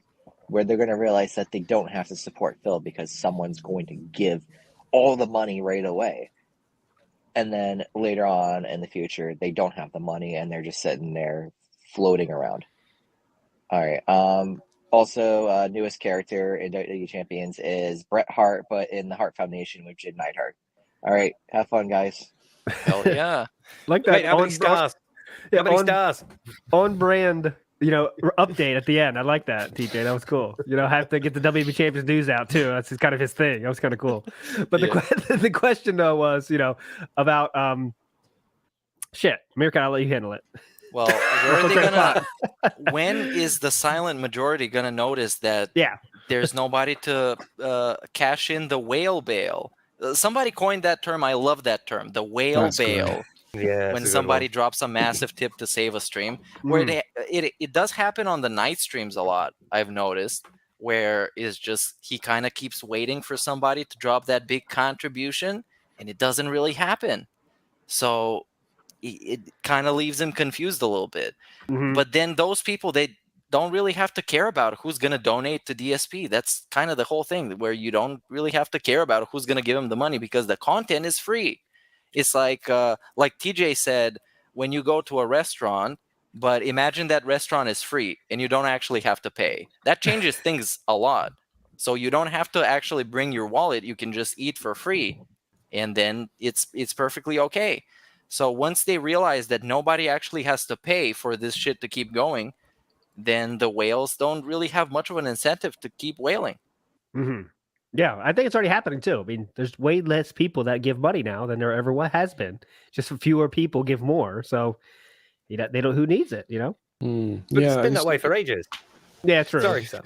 But That's I mean, all like right. the Twitch leaks sort of showed that, didn't they? when you put it by like the average given per person, per subscriber, Phil was like way up on top. People gave fewer people give excessively more to Phil than anybody else, and you've always had like people messaging each other behind the scenes. Oh, could you take tonight? Oh, I'll cover it tonight. Don't worry. And like during the vest streak, that was especially bad because people were like, "Oh, we need to save the vest," and someone will be like, "Don't worry, guys, I've got it," and then they'd go and donate. It's always been like that. It's just frittering away the fewer and fewer 50-bit bitches, as it were. The people who give less. So he's becoming more reliant on them. The vest streak was very special because there was an actual goal that needed to be hit, like an actual solid objective that needed to be achieved, and the community would come as a whole to bail him out of not hitting the vest. And that would be really interesting because the whole stream turned around, kind of focused onto the vest, and it was all about this. It was all about this, and it really spoiled him too, because now he comes to expect that the support is going to be kind of the same level that it was during the vest streak, without having that objective, and that objective being optional. So you have less incentive to actually donate and hit that objective. He was bold. He got bold too at the end there. He was like, "All right, guys, I gotta leave 5 minutes early, so we can hit the goal earlier tonight. It'd be great, guys." He was like on fire with the bang back then. It was crazy. For quite a bit, he even said, if we hit the vest goal early, we don't have to worry about anything. So it would be just like swing by, drop a bunch of money so we can hit the vest goal. We don't have to worry about it. And business as usual carries on for the rest of the stream. I remember when the vest streak ended. He's like, "Guys, if some people out there were waiting to do it till the end, it's now or never, guys." Yeah. And then he waited, didn't he? He waited so long, the panic on the face. Yeah, I think why people waited is to see how much exactly they needed to send. So hopefully it would be as less as possible, because you don't want to send him 150 or 100 in advance before knowing how many other people are going to send money after that. So you want to kind of wait it out to see, okay, if I can save up some money by not donating to DSP, like $100 today, that would be nice. That's a really good way of putting it. It's like pay pig chicken, isn't it? Almost. That's a good one. I'll be right back. I need to hit the bathroom real quick. All right. I was just going to say quickly about the if that happened now, if it all dried up now, literally at this moment we're at the moment with how he is, all you would hear is See, I told you if I stopped begging, they, the tips would stop coming in. That's all you'd hear for the short term anyway. I don't know what you would try to do to change the situation. I think we've probably talked about this before, like how low would he go? But I wonder. Yeah. This is all try. Now it's working out great because new games are coming out and like people are into that for whatever reason. But I can't wait until, let's say he's playing the games for 2 weeks now. God of War is not God of War, Ragnarok or whatever is not kind of hot anymore. That's when I want to see. Yeah, it's going to fritter away. Spicy. Yeah. Like it always does with like Horizon Forbidden West, Mhm. Dead Rising. Dead what by was it Dead by Daylight? No, I it don't was one of remember. the like a multiplayer survival one. The one that had like parkour over it. Dying Light. Dying Light, yeah, Dying Light 2, that's it. They all sort of like, we're doing great, and then it drops off because people are like over the initial burst of hype for a new release. So And the way he plays them as well, like he quite literally gets that first day and that's it, because he's already, by the time he gets to playing it again, he's already so far behind that we're already like past the point of people caring. You get what I don't know how what the actual percentage of gameplay is these days, but you don't actually get much gameplay in that first. You get a hype new game stream. Most of the stream is like pre-stream now, and you get that little bit of gameplay, and already this. I saw Maximilian Dude, like he'd been playing it all fucking night, the God of War thing, and it's just like fuck, you gotta prioritize. What real streamers do is like notice something hype and like play a little extra. Yeah, but then that gives him an excuse to then say, well, I'm not like them. I don't. That's just boring way. Yeah, it's just like he turns that around and says it's almost like they're it's almost like they're shilling or they're playing the system or that kind of thing. And it's like, well, yeah, and then they're good at it. Having said that, he did like make an exception for Street Fighter 6, didn't he? Yeah, he wanted to play that. Yeah, that was his favorite game of all time. That's like the last game he's ever wanted to play. Because we talk about like him not liking playing games anymore and how it's it's a job, not a hobby. So maybe. And this is how it works. When something comes out and it's really hype, you sit on your ass and you play it while it's hot. And you just do a special stream or whatever immediately as it comes out, and you play it for as long as you can. Because it's the new big thing. And you do this for a job, right? It's not like one of those people that do this as a hobby. And even those people that do it as a hobby play the game right when it releases in the hopes of somebody coming over to the channel and somebody watching the gameplay, having fun together and all that stuff. And with DSP, it would even work better because he would brand himself as, dude, I'm doing this special stream where it's a marathon of God of War because it just came out. And for him, it would even work better. But he fails to realize this because he's tangled up in all those schedules and ridiculous like rules that he sets for himself. Yeah. Yep.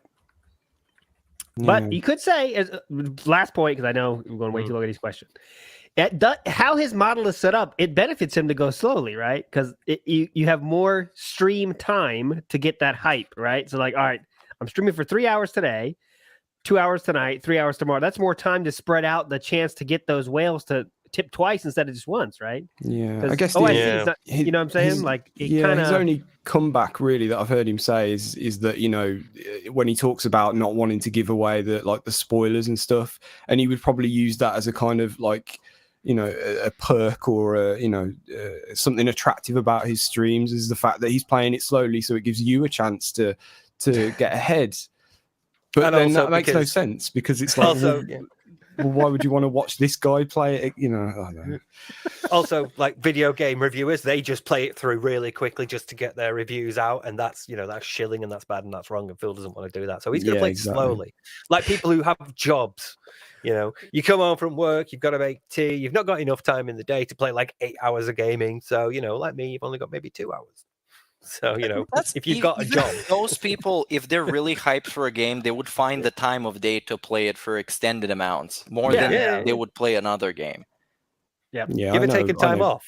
I was going to say, I know plenty of people that have taken time off to you know, Oh, booked yeah, holiday right, in yeah. advance to play the new hype game for sure. Yeah. I think I think the conclusion we've all come to is that these people we're talking about, these streamers and these people we know, they actually like games. They're actually excited about games, and it comes across, you know, when you see like a Maximilian dude playing the game on launch day, he's loving it. You know, he's not just saying, you know, oh, this is the graphics look good and, you know, and all this stuff, you know, the standard DSP stuff. It's like, you know, you can tell that this guy's is loving what he's doing, and also taking advantage of the fact that it's just come out. You know, it goes hand in hand. Yep. Anyway, here's Ganji Kid. What's up? Hi, this is Ganji Kid. I have to change my voice this week as I have an indecent proposal. I want to offer you $1 million for one night with my wife. My wife looks a lot like Ken Masters in their wig. They'll play nice for tips, but you need to finish the job. $1 million. That's a lot of Hogans, but you both must bust. Are you taking the money? Thanks. Ooh, okay. What was that tune? I don't get the tune. That's auto tune something. Meerkat, put a beat under that. I was going to say there was a definite like chord progression there. That was that was something. It was vocoded very nicely into some tune. Well, So- my yeah, go ahead. response is you can call me 1 minute man for this night. I'm your 1 minute man. Just count on me. I got it covered. Yeah, I'm We down got with the that too. bust. We got everything covered. Yeah. Oh wow, I'm busting on that one. If she looks like Ken Masters in that wig, god damn it, I'm going for it. Yeah, that's doable. Yes. Can we blame Kid Flame for this? Yeah. Never, Oh, there well, he so is. that's 2 yeses. Okay, I'm a man of the people. That's 2 yeses for me and Meerkat. Steve and Sam need your answer too, though. ALT, I want you to actually vocalize what the question was in Okay. case Chu Okay, is sure. in the room, and then say Sure. yes, Let me right? see if So he's in she the room knows here. what we're talking about. Okay. So No the cheating. question was, if someone that looks like Ken Masters but is a female, is how I understood the question. Looks like Ken In a Masters wig. but a female, soccer mommy, soccer momish. Would you spend time with her in a romantic style way? But you both have to finish the job, which means, of course, you know what that means. Everyone of age here. And would you take $1 million for that? So for me, that's an instant yes, right? Assuming we're not married, of course. I mean, come on, guys. It's hypothetical. This is very hypothetical here. But I'm yes for that. Meerkat's also yes, but we need to hear from Sam and Steve. And for some reason, Chu thinks of Sam as like this, like the most like a straight dude in the world, nice guy, understand, he really thinks Sam's like that. So let's see if Sam is really like that, Chu. Go ahead, Sam. Answer the question, please. Yes. Are you doing this? Oh, he says yes. He did it Sorry, very Chu. quietly, so his soulmate doesn't hear about it. You see? We're exposing people on this stream. All right, now the wild card. I'm not sure where this is going to go. The wild card, the cerebral style, Steve of the Dead. Go ahead. I want to hear this. No, words with you on Monday, Scott. I can't. Not for $1 million. No, I can't. Not for $1 million? Not Is for the $1 million. Is the problem busting or causing the bust? Go ahead.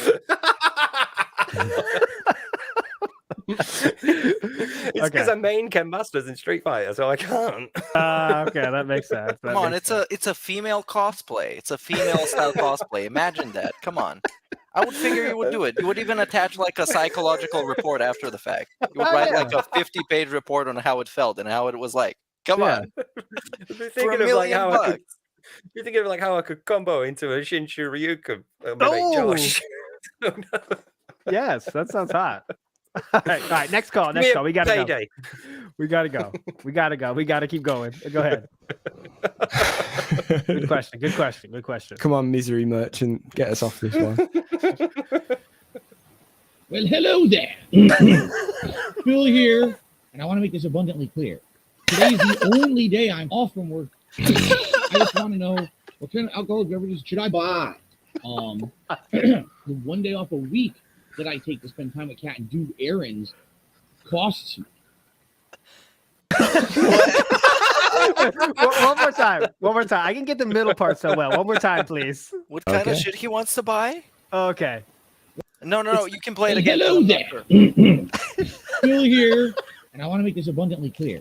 Today is the only day I'm off from work. I just want to know what kind of alcoholic beverages should I buy? Okay, I got it. The 1 day off a week that I take to spend time with Kat and do errands costs me. That intro is incredible. It was brilliant. Yeah. Okay. So, what kind of alcoholic beverages should he buy? All right. Go ahead. Let's go, Steve, first. What kind of alcoholic beverage should he buy? It's like whatever's in stock at Total Wine, I guess. Yes, exactly. What's on sale, bro? Oh, that was awesome. The intro was so awesome. What was that? There. Hello, everyone. Hello there. Yeah. That was awesome. Well, hello there. I gotta use that somehow, some other way. Hello there. Your finest lures, please, sir. Hello there. Some paper plates I would like, sir. Okay, next one. That was awesome, by the way. Mystery Merchant, that was legendary. Shush. Right, here we go. Hello. Just a quick question here. I, as a autistic former military veteran, would be a prime candidate for pignosis. I have heard this man for almost 3 years now. And I don't understand, for me, how they can sell that he is in need.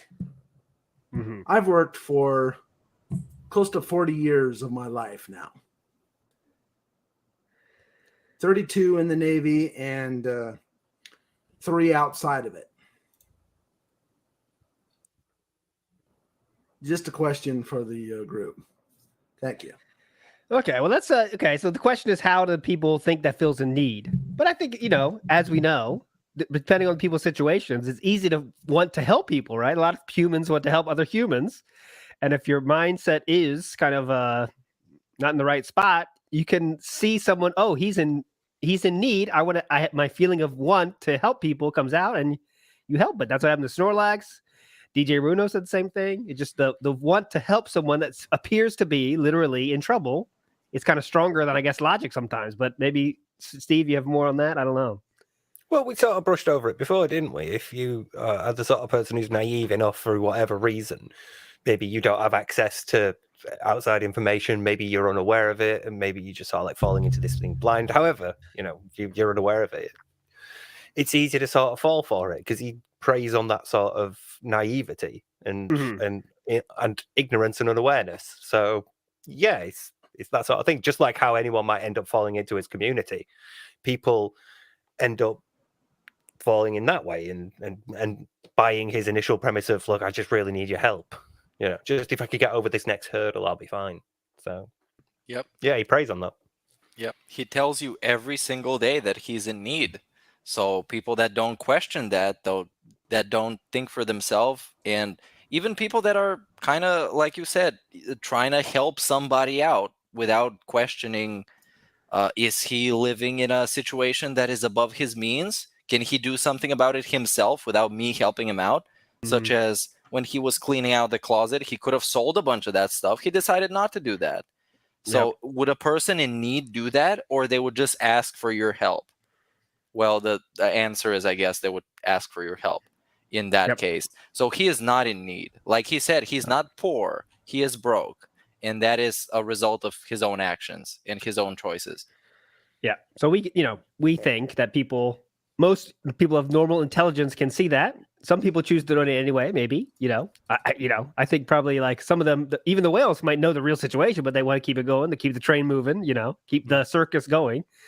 But some people just don't see that part of it and just ignore that, like Phil tells you to do, right? It's just like, ignore all that stuff, make a new PayPal account because it helps you not get trolled. And some people follow that. We know that. Snorlax did that because Phil said to do that. So right. And even though this show is called The Group Think, we would encourage you more than everything to just kind of think for yourself. If he really needs that money, if he really is in need, just think for yourself for a second and go by the evidence that you have from what kind of shit that he owns, that he refuses to sell, the place he lives in, the standard of life that he keeps himself up to. Just think for yourself. Is he in need? Should you support him? Does he really need those tips to pay the bills, or he can pay the bills if he just kind of downscales a little bit? Just think for yourself. Don't trust basically him or anybody else. Just think for yourself. Yes. Good stuff. How many more messages do we have, Sam, please? Too many. I think the more we say we're running out of time, the more messages come in. Well, they keep coming.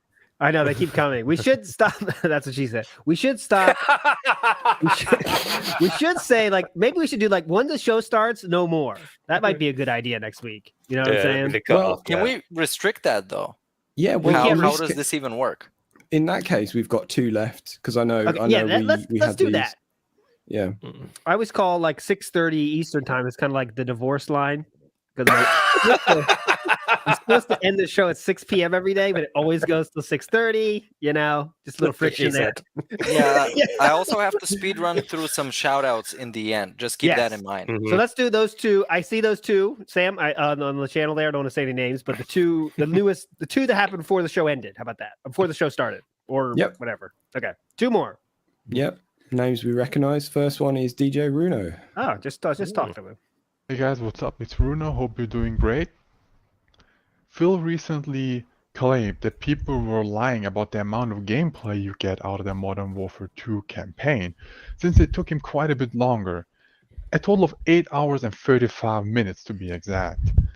And I took it upon myself to edit it a bit, take out the excessive deaths when he got stuck on a certain part. Every time he paused the game unnecessarily, every time there was a super chat or a tip and it needed to be addressed. And lo and behold, from 8.5 hours, I was able to shorten it to 5 hours and 45 minutes. Almost 3 hours wasted on basically nothing that's interesting to anyone watching this on demand. And from those 5 hours and 45 minutes, if you take out all the cutscenes, you get to 4.5 hours of actual gameplay. Again, some devs are still in there, some exploring is still in there, because that's fair, but that just proves him wrong and the people were correct. As usual, we're crapping on people for no reason at all. Good stuff. DJ Runo with a very statistical style post there about how much fluff is added into this gameplay. And yeah, we talked about it before.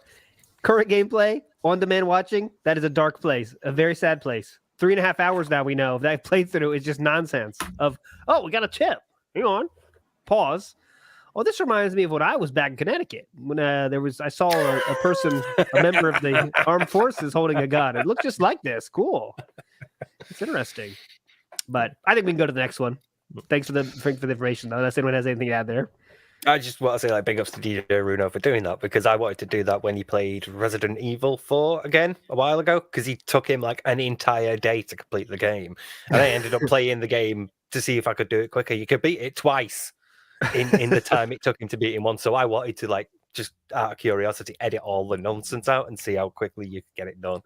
Yeah. So big ups to him for that, man.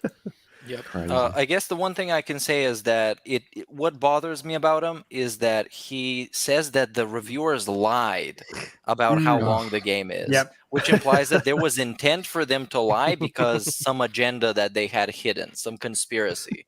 Well, it's just maybe it just took them that long to beat the game. We wanted to get their review out straight away so they could get all their day one views. Oh, yeah. Day one views. Oh, right, of course. Just like when the weatherman lies. That's also a thing DSP says. The weatherman fucking lied. It's like, dude. It's a fucking forecast, not a prediction. Not Like guarantee.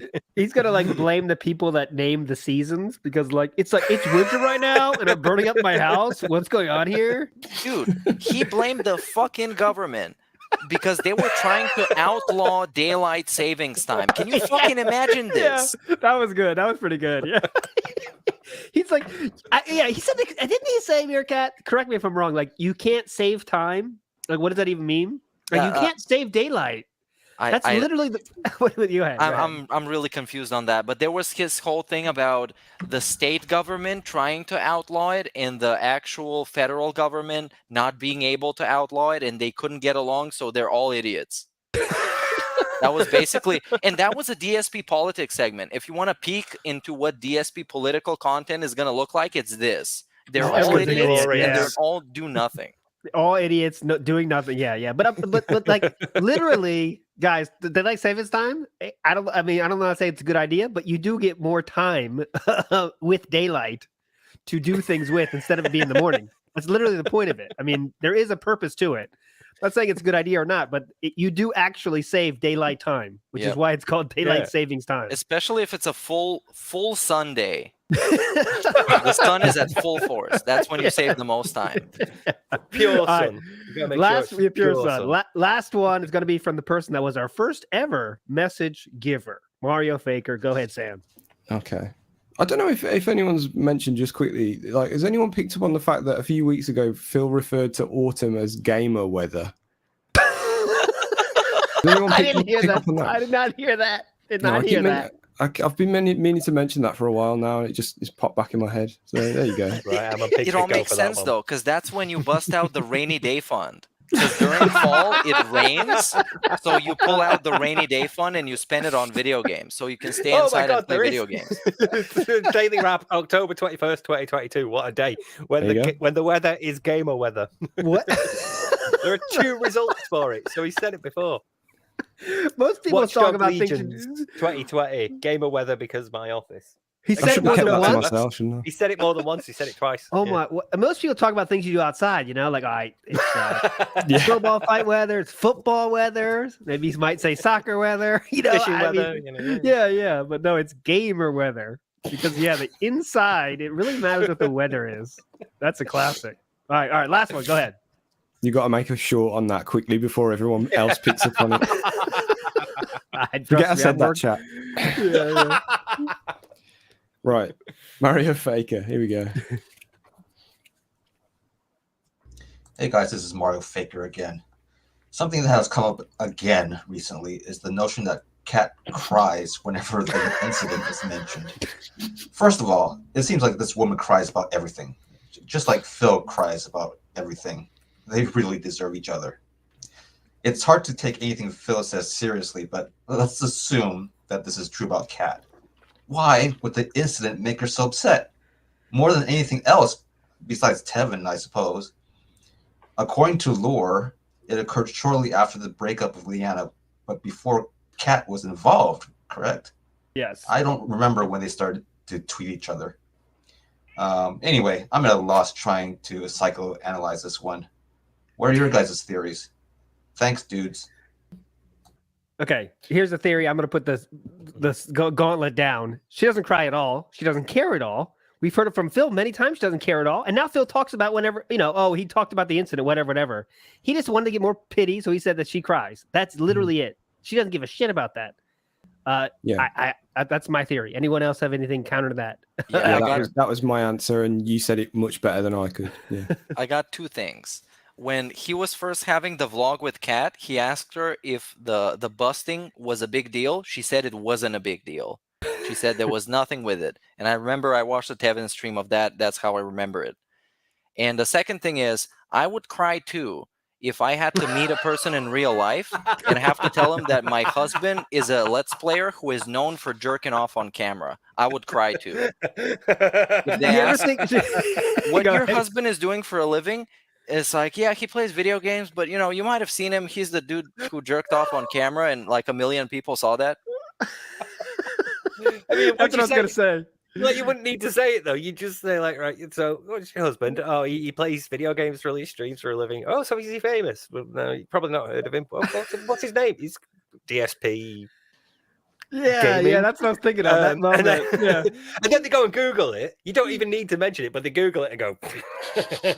yeah. Like That's it's in when- that El that's when Crimson you King cry. video of the Yeah, hospital. Yeah, that exact moment Yeah. of like he goes to the nurses like, "Where's my room?" And the nurses look it up like, "Oh," and I imagine that. That's got to be scary for if Cat like hey, my husband, he's a gamer. What's his name? Oh yeah, Phil. Try not to say DSP, of course. Oh, it's Phil. Darkside Phil. They Google it like he's the guy that did the. Oh, like it's had to have happened before. That's got to be not fun. Not fun. It's no wonder she doesn't talk to anyone. Yeah, or Phil. But yeah. That's why she doesn't go out with him anymore. It's like, fuck this shit. Okay. But What a show it's been. Go ahead, Probably Steve. not. Just quick theory. She doesn't cry, but he needs to make it like he is the victim, and all these things are having a like massive, way more serious impact on him than they actually are. So he needs to have her as a victim, and she's not going to come on and say, "Well, I don't cry," because she didn't want to come on. Oh, he's forbidden her from doing it. Either way, she's not coming on to debunk this. So, all you've got to go on is his word. And when he says she's crying, he's trying to make it out like, look, this has such an impact on my family that even my wife, who's got nothing to do with my streams, you guys, is upset by this. When really, it's like, I want this to stop. I want you to stop making fun of it now. It's boring. It's been on for like 6 years now and all that stuff. But no, it's funny. It still gets a reaction, and it's your legacy. That's what you're famous for. So. Yes. Stick it up, Phil. I'm doing my part to keep this alive by just doing a short where I edited about 27 times of the bust. So I'm doing my part to keep it in the internet for sure. I did my part by making a love song about Cat. It's called Raccoon Eyes. I'm trying to steal that girl from him. Just like he stole her from the Subaru guy, I'm gonna steal her from him by making love songs. And I'm gonna tell her that I'm a depressed alcoholic, just like DSP did. That's what she likes. So you go on the right track. All right, right. Business time. Meerkat, please read our lovely, lovely legends super chats. There is a problem though in the YouTube machine is that I don't get to see anything. It shows that nobody became a member or sent a contribution. So I guess now it's a guilt tripping segment. I can see Dorzak became a member in chat. Shout out to Dorzak.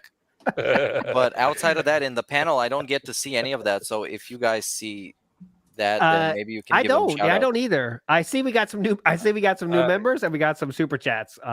Thanks so much for all you legends. Unfortunately, I can't see who it was. Can you see it, Sam? I can't either. Give me 2 seconds. Yeah, we need to sort this out. Really, I think we. It's kind of messed up. We want to make sure we give credit. I think there is something we can do about it, but it's a bit of a faff. What are we looking for? Sorry, super chats. Super chats, memberships. Give everyone the true shout outs here before we leave. Can anyone test it? Like donating $1,000 or something to see if don't even go there, man. Don't do that. Just kidding. Meanwhile, while you're trying to find it, I'm gonna go and say we stayed up extra and we got nothing for it, guys. So I'm kind of pissed off. I don't know about the other guys in the panel. I'm actually pissed off because we stood here, we listened to all the messages, and we're like really disheartened. So not even 100 off. likes. I'm pissed off as well. We can't even get 100 likes. Not even 100 likes. Just disheartened. Like I don't know why. But like something is happening. Something happened. I don't know. Like we didn't do anything wrong. We've been doing the same show. Like we just like read the messages and everything. Oh yeah. Oh, actually, I can see them. I can see them now. Okay. I can see Joker Bunny. Big ups for becoming a legendary legend for 0 days. So that must have been today. So big ups for that. Big ups to Dorzak and Yosef for becoming members, and Angel Mendoza for the 2-month membership, and I think that is it. I want to say, so you saw, we got 100 likes too, by the way. Sam played on the way out, but so we've seen the animation for the $10 donation, we've seen animation for the $5 donation, we've seen the animation for the $50 donation. We haven't seen the $10.01 animation. We haven't seen the $10.02 animation. We haven't seen the $10.03 animation. We haven't seen a lot of animations, guys, so get to work on that. There's an animation for $10,000. If you guys would test it out, that would be really nice. Or else you'll never get to see it. It's really cool. It's me face swapped with Cat. You guys really want to see that? $10,000. That's like nothing. That's just a pittance. Here's our Thursday animations. Tomorrow we'll do Friday animations, so get ready for that. We all new set, of course, for every day. So, all right, let's end it here. We did get hit 100 likes. Thanks so much, everybody, for being a legend. Sam, you will play that on the way out, I hope. Our awesome bubble blow, I hope. And maybe, yeah, we'll see. We'll see. We'll see. But that'll be it for this show. I got to go. We all got to go. What a show it's been. A lot of fun, guys. And thanks so much for this the Group Think show. We'll see you on Sunday. No guests for Sunday, but we're going to have something fun planned. I promise you. And also, remember, if you want to make a quiz for us for our 2,000 subscriber special, please DM me. Please DM me. Cahoots is a good system to use, I've heard. I don't know. But if you want to make a quiz for us, let me know. I can give you a little bit of money, not a lot of money, but something for your time. So thanks so much. Last words. I'll go around the group. Cerebral style host. Steve, go ahead. Oh, I had to use Kahoot when I was doing like psychology lectures because they'd have a quiz at the end to make sure you were paying attention. So I'm having PTSD flashbacks. Should be fun. Okay, cool. Thanks, everybody. Artistic style host, Meerkat. Yeah, in case you leave comments about who makes these songs, I make them. I have a channel for them, Snortwave Records. Go look them up. Link is going to be in the description, so go check it out. And the new song that you heard right before the stream is going to get posted soon. So stay tuned for that. Big ups, everybody. And thanks for sticking around and swinging by. All right. Dentist style host. Send us home, please, Sam. Yes, thanks everyone. I will be fully back on Sunday, hopefully. See you all then.